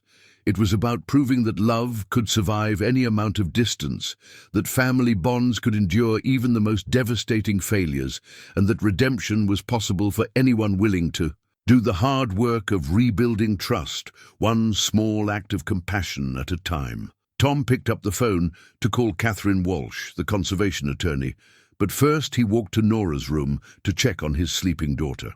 She was curled up in her bed, with Clementine beside her, both of them peaceful in the security of their sanctuary home. Tomorrow he would learn the full extent of the legal protections Harold had established. Tomorrow he would understand exactly how the trust structure worked and what it meant for the sanctuary's future. Tomorrow he would begin planning the next phase of the work his father had started, but tonight Tom simply stood in his daughter's doorway and felt the weight of 30 years of misunderstanding lift from his shoulders as he finally comprehended the depth of his father's love and the scope of the legacy he'd been chosen to continue. Catherine Walsh arrived at the sanctuary the morning after Tom's discovery of Harold's video message, carrying a briefcase that contained 15 years of carefully constructed legal documents. She was a woman in her 60s, with silver hair and the confident bearing of someone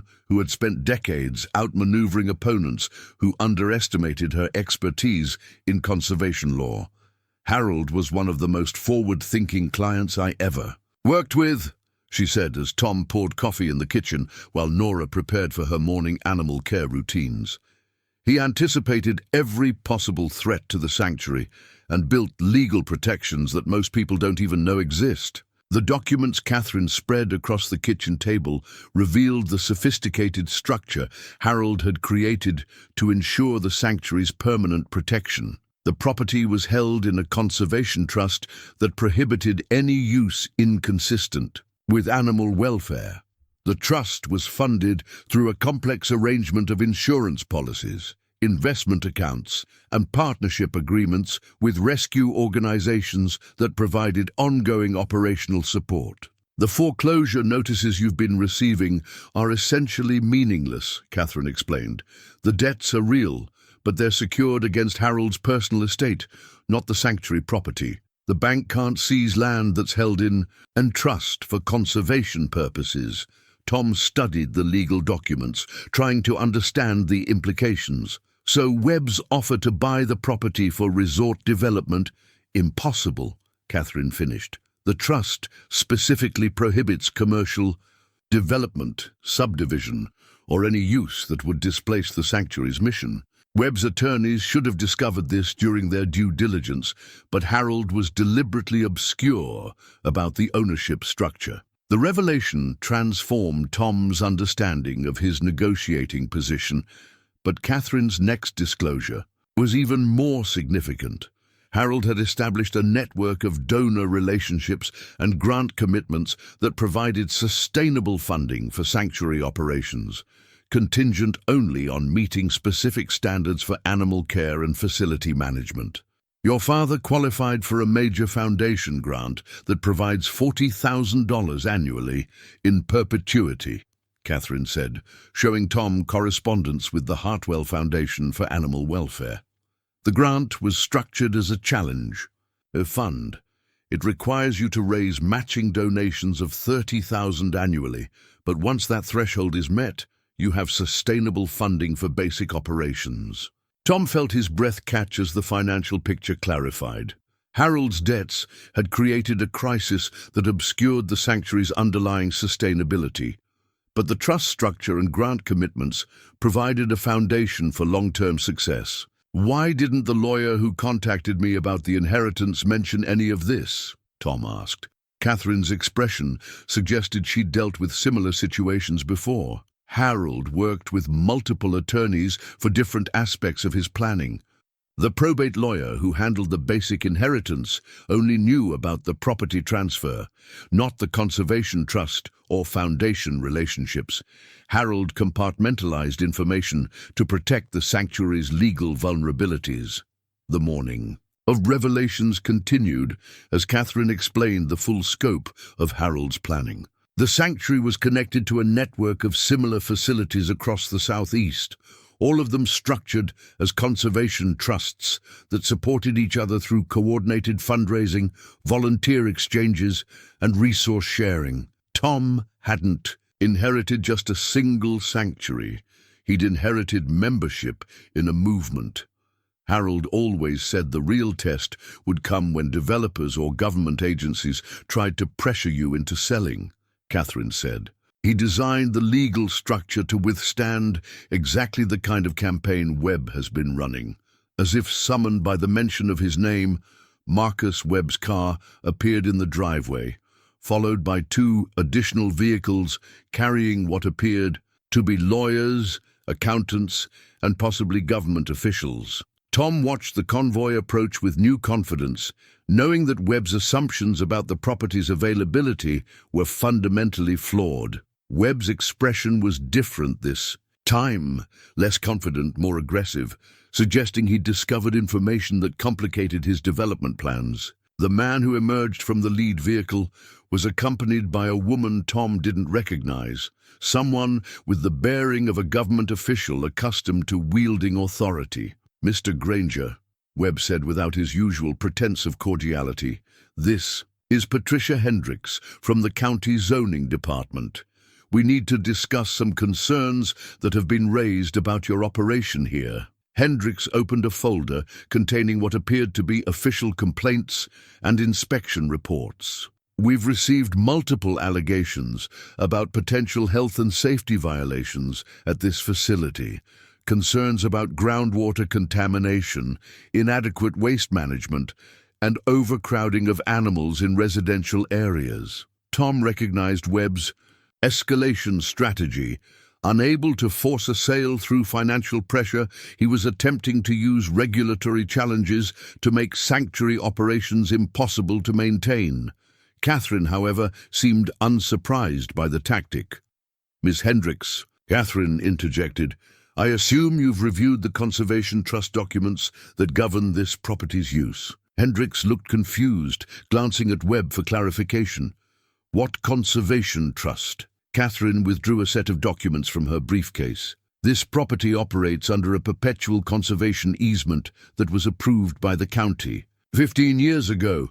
The sanctuary's animal care standards, waste management protocols, and facility maintenance requirements all exceed state and federal guidelines." Webb's jaw tightened as he realized his regulatory strategy had been anticipated and neutralized by Harold's legal planning. "Those documents don't change the fact that this operation poses legitimate concerns for neighboring properties and community welfare." "Actually, they do," Catherine replied calmly. "The Conservation Trust specifically addresses all regulatory concerns and provides legal immunity for activities conducted in accordance with approved sanctuary standards." The confrontation continued for another hour, with Webb and his associates attempting various legal and political arguments, while Catherine systematically dismantled each challenge with documentation Harold had prepared years in advance. Tom watched the exchange with growing amazement at his father's foresight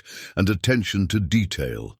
When Webb's group finally left, their departure was significantly less confident than their arrival. Catherine packed her documents with the satisfaction of someone who'd successfully defended a position she'd helped construct over many years. "Webb will try other approaches," she warned Tom. "Political pressure through the town council, media, campaigns designed to portray the sanctuary as a public nuisance, possibly even harassment of your volunteers and visitors." Harold faced similar challenges and developed strategies for dealing with each one. That afternoon, Tom called an emergency meeting of his support network to share the legal revelations and plan for Webb's continued opposition. Elizabeth, Jim, Maria, Robert, and Sarah gathered around the kitchen table with expressions that ranged from relief to determination as Tom explained the sanctuary's protected status. "This changes everything," Elizabeth said. "If the sanctuary is legally protected from development and has sustainable funding sources, we're not just fighting to survive, we're fighting to thrive." Maria immediately began updating the social media campaign to reflect the sanctuary's secure legal position. People need to know that their donations aren't going into a financial black hole. They're supporting a permanent facility that will be saving animals for generations. Robert worked with Tom to understand the foundation grant requirements and develop a strategic plan for meeting the annual fundraising threshold. $30,000 annually is ambitious but achievable, especially with the network support you have. Jim and Elizabeth began coordinating with other sanctuaries in the Conservation Trust network, sharing strategies for community education and volunteer recruitment. The sanctuary was no longer an isolated facility struggling for survival. It was part of an established system designed to sustain itself across multiple decades. Sarah raised the concern that occupied everyone's thoughts. Webb isn't going to give up easily. He's invested too much political capital in this development project. If he can't buy the property, he'll try to make operations so difficult that you'll want to abandon it. Tom thought about Harold's video message, his father's warning that the work would involve regular heartbreak and seemingly insurmountable challenges. But he also remembered Harold's observation that the alternative to heartbreak was indifference, and indifference had never saved a single animal's life. That evening, Tom walked through the sanctuary with Nora and Clementine, checking on the animals and processing the day's revelations. The 43 horses rescued from laboratory research were beginning to show signs of recovery, their movements becoming more confident as they adapted to life in open pastures. The newer arrivals still stood close to fence lines, but several had begun to graze alongside the longer-term residents. "Daddy, why do those men want to hurt our animals?" Nora asked, her 8-year-old directness cutting through the complexities of legal and political maneuvering. Tom considered how to explain adult motivations that he didn't fully understand himself. "I don't think they want to hurt the animals," he said finally. "I think they just don't see them as important compared to other things, like money and business projects." "But the animals are more important than money," Nora said, with the certainty children brought to moral questions. "I think so too," Tom agreed. "That's why we're going to keep fighting for them." The next morning brought news that Webb had escalated his campaign to the state level. Elizabeth called with information from her contacts in the animal welfare community. Webb had filed complaints with state environmental agencies, alleging that large animal sanctuaries posed threats to regional water quality and wildlife habitat. "It's a common tactic," Elizabeth explained. "Use environmental concerns to attack facilities that actually promote environmental conservation. Webb's lawyers are probably hoping to tie you up in regulatory reviews that could take years to resolve." Tom felt a familiar surge of anxiety at the prospect of extended legal battles, but Catherine Walsh's afternoon phone call provided reassurance. "Harold anticipated environmental challenges too," she said. "The Conservation Trust includes comprehensive environmental impact studies that demonstrate the sanctuary's positive effects on soil conservation, water quality, and wildlife habitat. The studies, conducted by university researchers over a 5-year period, showed that Harold's rotational grazing practices had actually improved the property's ecological health compared to conventional farming methods. The sanctuary's diverse animal population had created habitat conditions that supported native wildlife species, and the organic waste management systems had enhanced rather than degraded local water quality. Webb's environmental complaints won't survive scientific scrutiny, Catherine assured Tom, but the process of responding to them will require time and resources.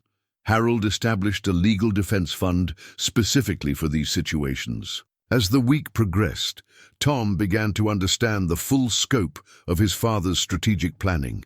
Harold had spent 15 years not just building a sanctuary, but constructing a fortress of legal, financial, and community protections designed to withstand exactly the kind of assault Webb was mounting.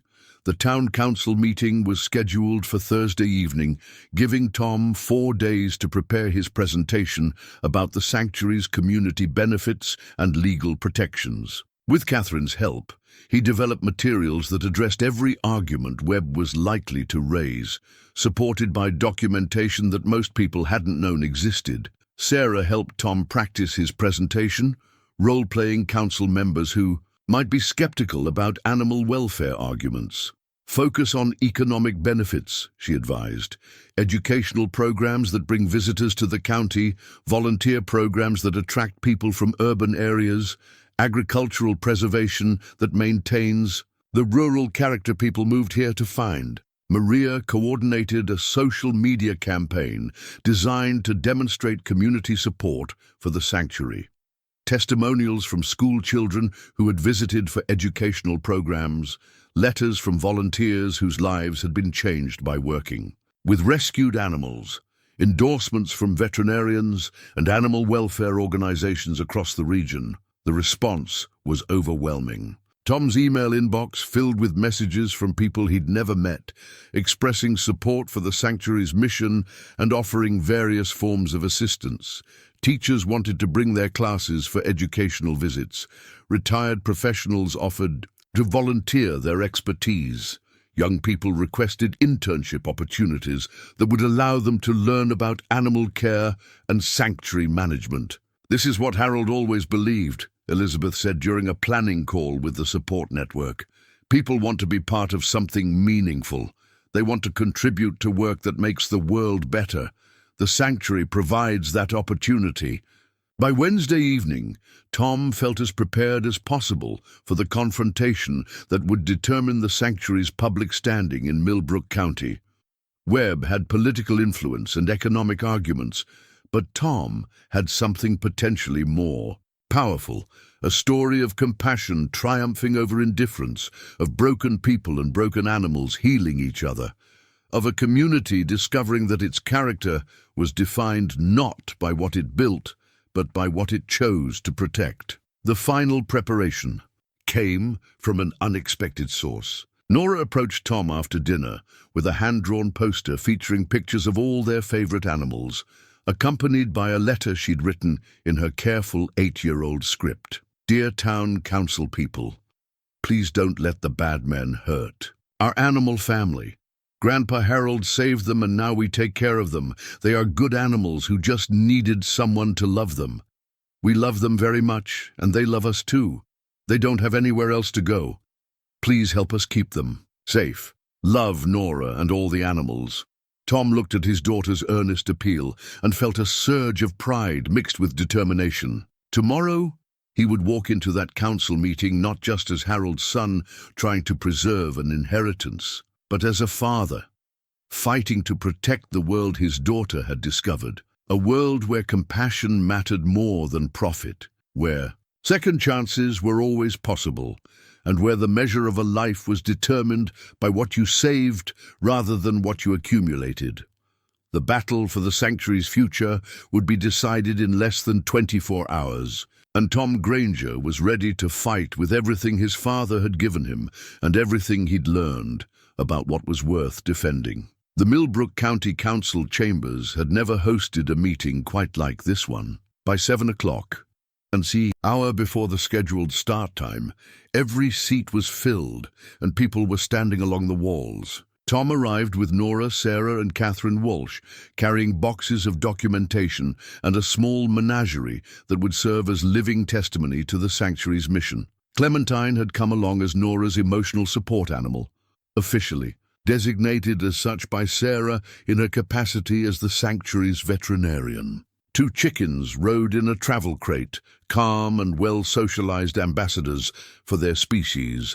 Most significantly, Tom had arranged for Bessie the cow to be transported in a special trailer and positioned just outside the council building, where her gentle presence could be seen through the large windows that faced the parking area. Marcus Webb occupied the front row with his lawyers and development team, their expensive suits and leather briefcases projecting confidence that had been somewhat diminished by the week's legal revelations. Webb's presentation materials were professionally printed and bound, featuring architectural renderings of his proposed resort and economic projections that promised significant benefits to the local community. Council Chairman Robert Morrison, no relation to Elizabeth Morrison from the horse rescue, called the meeting to order with visible nervousness about the crowd size and emotional intensity of the issues at stake. We're here tonight to consider two competing visions for the future of the Harold Granger property, he announced. Mr. Webb will present first, followed by Mr. Tom Granger. Webb's presentation was polished and persuasive, focusing on job creation, tax revenue, and tourism benefits that would result from luxury resort development. His architectural plans showed elegant buildings nestled into landscaped grounds, golf courses that followed natural terrain contours, and amenities designed to attract affluent visitors from across the region. Millbrook County is at a crossroads, Webb declared, his voice carrying the practiced conviction of someone accustomed to winning public arguments. We can embrace progress and prosperity, or we can cling to the past and watch our young people leave for opportunities elsewhere. Webb's economic projections were impressive. 300 permanent jobs, $2 million annually in local tax revenue, and secondary economic benefits that would ripple through every business in the county. He presented testimonials from other communities that had benefited from similar developments, photographs of successful resort projects, and endorsements from regional business leaders who supported luxury tourism development. The presentation concluded with Webb addressing what he characterized as sentimental objections to necessary progress. I understand that some people have emotional attachments to Mr. Harold Granger's hobby farm, he said, his choice of words clearly intended to minimize the sanctuary's significance. But we cannot allow sentimentality to prevent an entire community from achieving its economic potential. Several council members nodded appreciatively at Webb's arguments, and the audience's murmur suggested that many residents found his vision compelling. Tom felt his stomach tighten as he realized how difficult his task would be, convincing practical people that animal welfare could be more valuable than economic development. When Webb finished, Chairman Morrison invited Tom to present his case for maintaining the sanctuary. Tom approached the podium with Nora beside him, Clementine balanced in her arms, and began with the words he'd practiced for days, but which still felt inadequate to the enormity of what he was trying to accomplish. 15 years ago, my father, Harold Granger, made a choice that defined the rest of his life. Tom began, his voice steady, despite the crowd's intense attention. He chose to devote himself to saving lives that others had written off as worthless.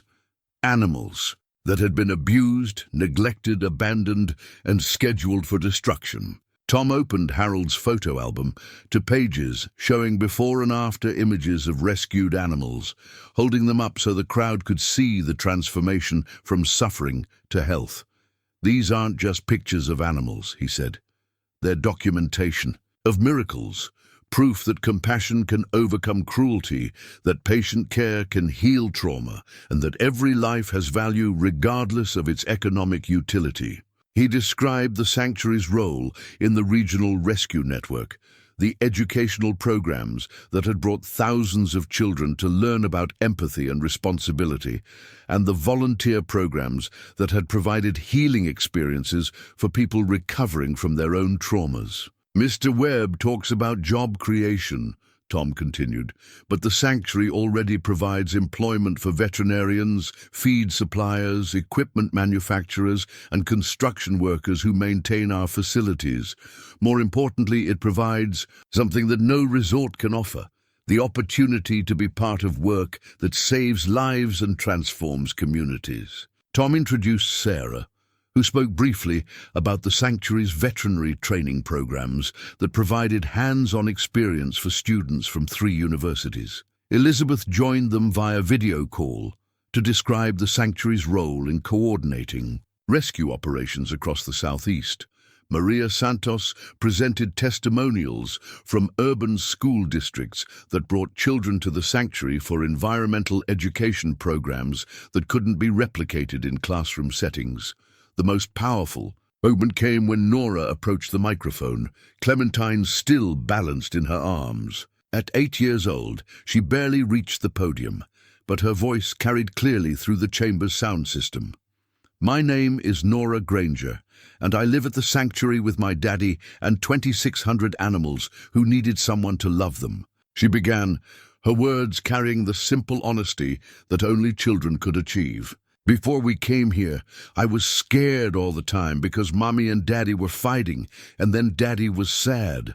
But now I'm not scared because the animals taught me that broken things can get better if someone takes care of them." Nora held up Clementine, so the crowd could see the 3-legged goat's trusting expression.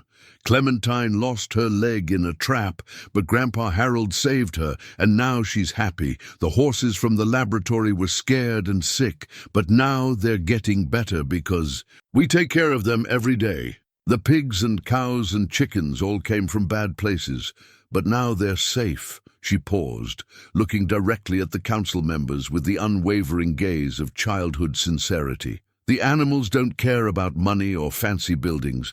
They just want someone to love them and keep them safe. That's what Grandpa Harold did, and that's what Daddy and I do now. Please don't let the bad men take away their home." The chambers fell silent as Nora returned to her seat, Clementine nestling contentedly in her lap. Several audience members were wiping their eyes, and even some of Webb's supporters seemed moved by the child's appeal. Tom concluded his presentation by addressing the economic arguments directly, using documentation Catherine had prepared. "The sanctuary generates sustainable economic activity without the environmental costs of resort development. Our educational programs bring visitors who support local restaurants and shops. Our volunteer programs attract people who extend their stays to explore the region. Most importantly, we preserve the rural character that initially attracted residents and businesses to Millbrook County." He produced the Conservation Trust documents, explaining the legal protections Harold had established, and the permanent funding sources that ensured the sanctuary's sustainability. "This isn't a hobby farm or a temporary operation," Tom said firmly. "It's a legally protected conservation facility that will continue serving the community and saving animal lives for generations to come." Catherine Walsh concluded the presentation by addressing the regulatory complaints Webb had filed. "Every environmental concern raised by the opposition has been thoroughly studied and addressed," she said, producing the university research documenting the sanctuary's positive ecological impact. "The sanctuary actually improves water quality, enhances wildlife habitat, and demonstrates sustainable land use practices that other agricultural operations could emulate." As Tom returned to his seat, he felt he'd presented the strongest possible case for the sanctuary's value and permanence. The audience's response had been positive. Several council members had taken detailed notes, and Webb's confident expression had been replaced by something that suggested concern about the evening's direction. But the decision still rested with 5 elected officials who would weigh economic promises against moral arguments, practical considerations against emotional appeals, and the immediate benefits of luxury development against the long-term value of preserving a place where broken things, animals and people alike, could find healing and hope. The public comment period that followed the formal presentations transformed the council chambers into something resembling a town hall meeting from another era, where community members spoke from their hearts about what kind of place they wanted to live in. Martha Henderson, who had taught 3rd grade in Millbrook County for 37 years, approached the microphone first. I've brought my classes to Harold's Sanctuary every spring for the past decade, she said, her voice carrying the authority of someone who devoted her life to education. Those visits taught my students lessons about compassion, responsibility, and respect for life that no textbook could provide. Mr. Webb's resort might create jobs, but Harold's Sanctuary creates better human beings. Dr. James Chen, the university veterinarian whose research had documented the sanctuary's environmental benefits, spoke via video connection from his laboratory. The Granger Sanctuary represents a model of sustainable agriculture that universities across the Southeast study and attempt to replicate. Its elimination would be a significant loss to agricultural science and environmental education. The testimonials continued for nearly an hour, with speakers representing perspectives Tom hadn't anticipated. Local business owners credited the sanctuary's visitors with supporting restaurants, gas stations, and gift shops. College students described internship experiences that had influenced their career choices toward veterinary medicine and animal welfare. Retired professionals talked about finding purpose through sanctuary volunteer work. Webb's supporters also spoke, presenting practical arguments about tax revenue, job creation, and the need for economic development in a rural county struggling. With population decline and limited opportunities for young people, their concerns were legitimate and their arguments compelling, representing a worldview that valued progress measured in dollars and jobs rather than lives saved and communities strengthened. The most surprising testimony came from an unexpected source. Mayor Patricia Williamson from neighboring Hartwell County, who had driven 40 miles to address the Millbrook Council. 3 years ago, a developer very similar to Mr. Webb convinced our county to approve a luxury resort that promised the same economic benefits you're hearing tonight, she said, her tone carrying the weight of hard-earned experience. The resort was built, operated for 18 months, and then closed when the parent company filed for bankruptcy. We were left with abandoned buildings, environmental damage from construction, and debt from infrastructure improvements that had been funded by municipal bonds. Meanwhile, we'd lost 2 family farms and a wildlife preserve that had supported our community for generations. Mayor Williamson's warning added a dimension to the evening that Webb's presentation hadn't addressed: the risk that promised economic benefits might not materialize, while the loss of the sanctuary would be permanent and irreversible. Council member Jennifer Martinez, a young attorney who had grown up in Millbrook County, asked the question that focused the evening's central dilemma. Mr. Webb, can you provide guarantees about the long-term viability of your proposed resort? Given the economic uncertainties facing the tourism industry, how do we know this development won't face the same problems Mayor Williamson described? Webb's response revealed the first crack in his polished presentation. No business venture can provide absolute guarantees, he admitted, but our market research indicates strong demand for luxury rural tourism experiences, and our financial backing is solid. Martinez pressed further. What happens to the property if your resort fails? Are there provisions for environmental restoration or alternative uses? Webb's discomfort became more obvious as he acknowledged that failed resort properties typically reverted to real estate speculation or remained abandoned, neither of which would benefit the community in ways comparable to his promises of economic development. Council Chairman Morrison attempted to refocus the discussion on practical considerations. Mr. Granger, how do we know the sanctuary can maintain its operations long-term? Even with the legal protections you've described, animal care facilities face ongoing financial pressures that could lead to neglect or closure. Tom had anticipated this question and had prepared his response carefully. The Conservation Trust structure includes multiple funding sources and oversight mechanisms designed to ensure permanent sustainability. The Hartwell Foundation grant provides core operational funding. The educational and volunteer programs generate additional revenue.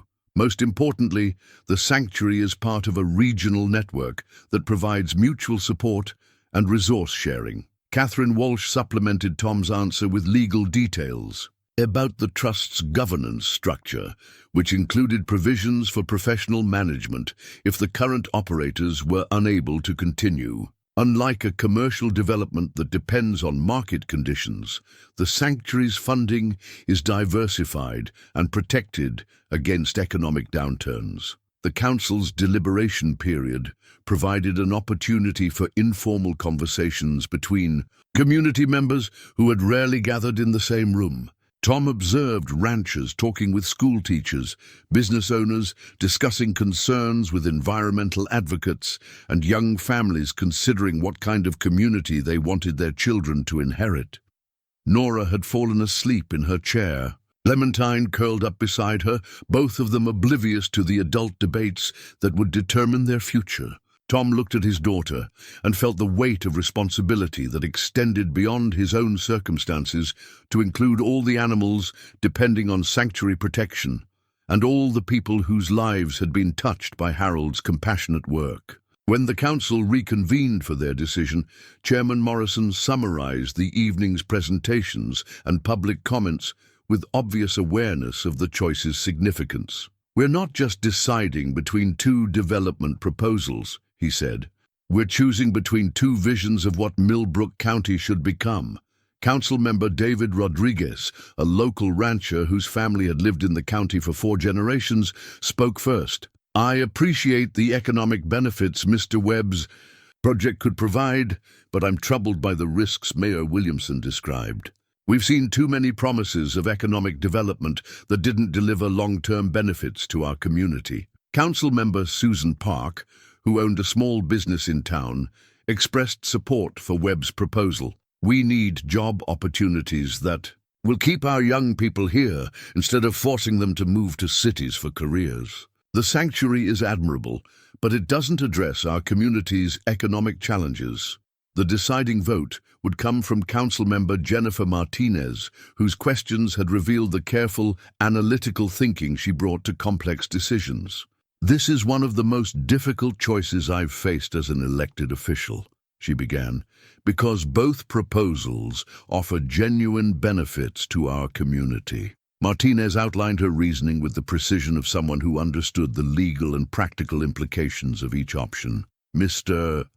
Webb's resort offers immediate economic benefits, but carries significant risks if market conditions change.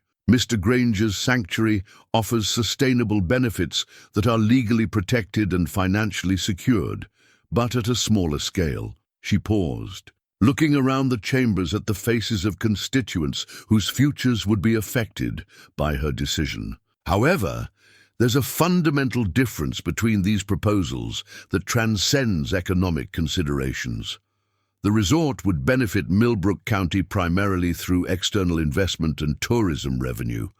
The sanctuary benefits our community by reflecting our values, demonstrating that we're the kind of place that protects the vulnerable, preserves important work, and prioritizes compassion alongside economic development."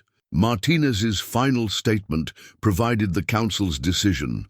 "I move that we officially recognize the Granger Sanctuary as a community asset that serves Millbrook County's interests and merits our continued support and protection."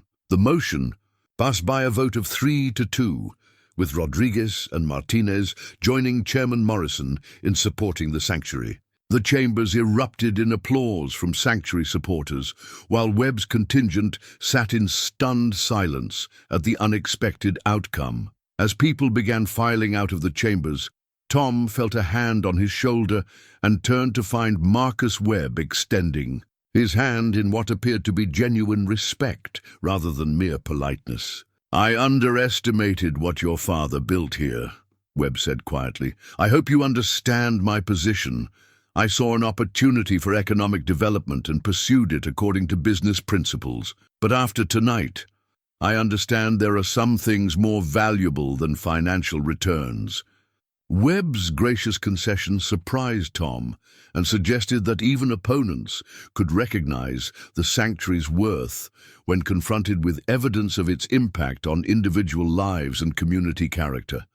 As Tom gathered his materials and prepared, To take Nora home to their sanctuary, he felt the weight of victory mixed with the understanding that tonight's decision was just the beginning. The sanctuary was legally protected and community supported, but it would require ongoing work, constant vigilance, and continued commitment to Harold's vision of compassionate action, transforming the world, one rescued life at a time. 6 months later, Tom stood beside the new welcome sign that had been installed at the sanctuary's entrance, watching a school bus navigate the gravel driveway with the careful precision of a driver who had made this journey many times before. The sign, crafted by a local woodworker whose daughter had been part of the first educational group to visit after the town council decision, read, "Harold Granger, Memorial Sanctuary, where every life has value." The transformation that had occurred since that decisive evening in the council chambers was remarkable in its scope and sustainable in its foundation. The Hartwell Foundation grant had been successfully renewed, providing the $40,000 annual base that covered core operational expenses. Tom's fundraising efforts had exceeded the required $30,000 match, reaching nearly $50,000 through a combination of individual donations, educational program fees, and corporate sponsorships from companies that wanted to associate their brands with compassionate animal welfare. The sanctuary now operated with the professional structure that Harold had never quite achieved, despite his dedication and expertise. Tom had completed certification programs in sanctuary management, animal husbandry, and non-profit administration. Sarah had expanded her veterinary practice to include a mobile clinic that served other rescue facilities throughout the region. The volunteer program had grown to include regular weekend workers, college interns, and skilled professionals who contributed everything from accounting services to construction expertise. Nora had blossomed in ways that amazed everyone who knew her. Now, 9 years old and completely comfortable in her role as junior sanctuary coordinator, she guided school groups with the natural teaching ability of someone who had learned through experience rather than instruction. Her confidence with animals had evolved into genuine expertise, and several university researchers had begun documenting her intuitive understanding of animal behavior for studies on human-animal communication. The 43 horses rescued from laboratory research had become success stories that attracted visitors from across the southeast. Most had been successfully rehabilitated and either remained at the sanctuary as permanent residents or had been placed with therapeutic riding programs that use their gentle temperaments to help children and adults with disabilities. Their transformation from traumatized research subjects to trusted therapy animals served as powerful testimony to the sanctuary's mission. Tom's relationship with Sarah had developed with the natural progression of shared purpose and mutual respect.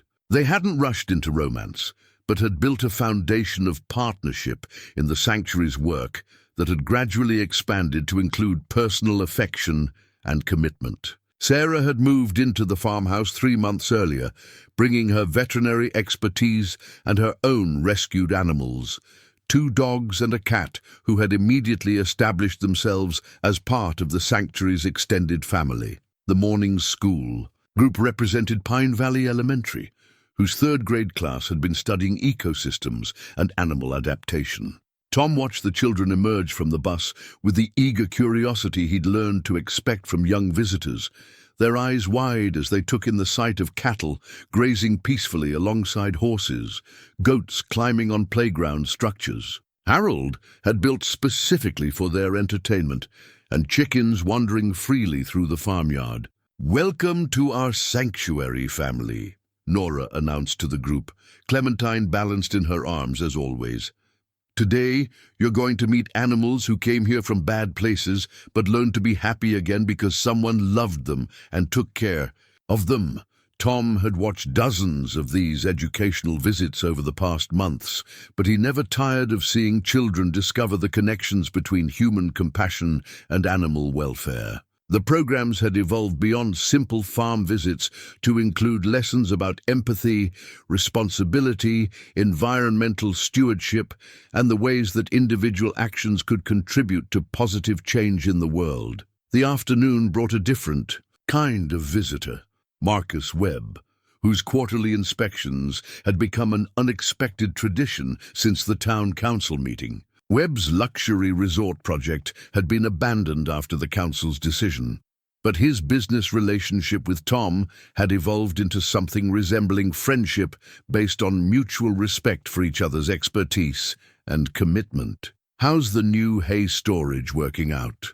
Webb asked, examining the barn addition that had been completed using volunteer labor coordinated through the sanctuary's growing support network. Tom showed Webb around the expanded facilities, explaining the systems that had been developed to manage feed, distribution, medical care, and maintenance for nearly 2,700 animals. The sanctuary's success had attracted attention from animal welfare organizations throughout the region, and Tom had begun consulting with groups that wanted to establish similar operations. "I have to admit," Webb said, as they walked past this pasture where rescued horses grazed contentedly in the afternoon sun, "I didn't understand what your father had built here.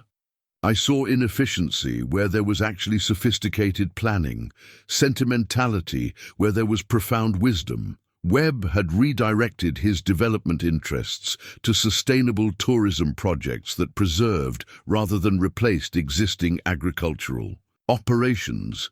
His company now specialized in agritourism ventures that supported family farms and conservation facilities while providing economic benefits to rural communities. As evening approached, Tom and Sarah walked through the sanctuary, checking on animals and securing facilities for the night. The routines had become second nature, but Tom still felt amazed by the orderly efficiency with which 2,700 individual creatures settled into their sleeping arrangements. The grey mare from the laboratory rescue approached the fence, where Tom was checking water systems, pressing her muzzle against his hand in the gentle gesture of recognition that had developed between them over months of patient interaction. Her eyes, once vacant with trauma, now reflected the calm confidence of an animal who knew she was safe and valued. "She's going to the therapeutic riding program next month," Sarah said, joining Tom at the fence.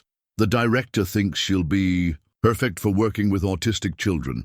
Patient, intuitive, completely steady in stressful situations." Tom nodded, feeling the mixture of pride and loss that accompanied every successful rehabilitation.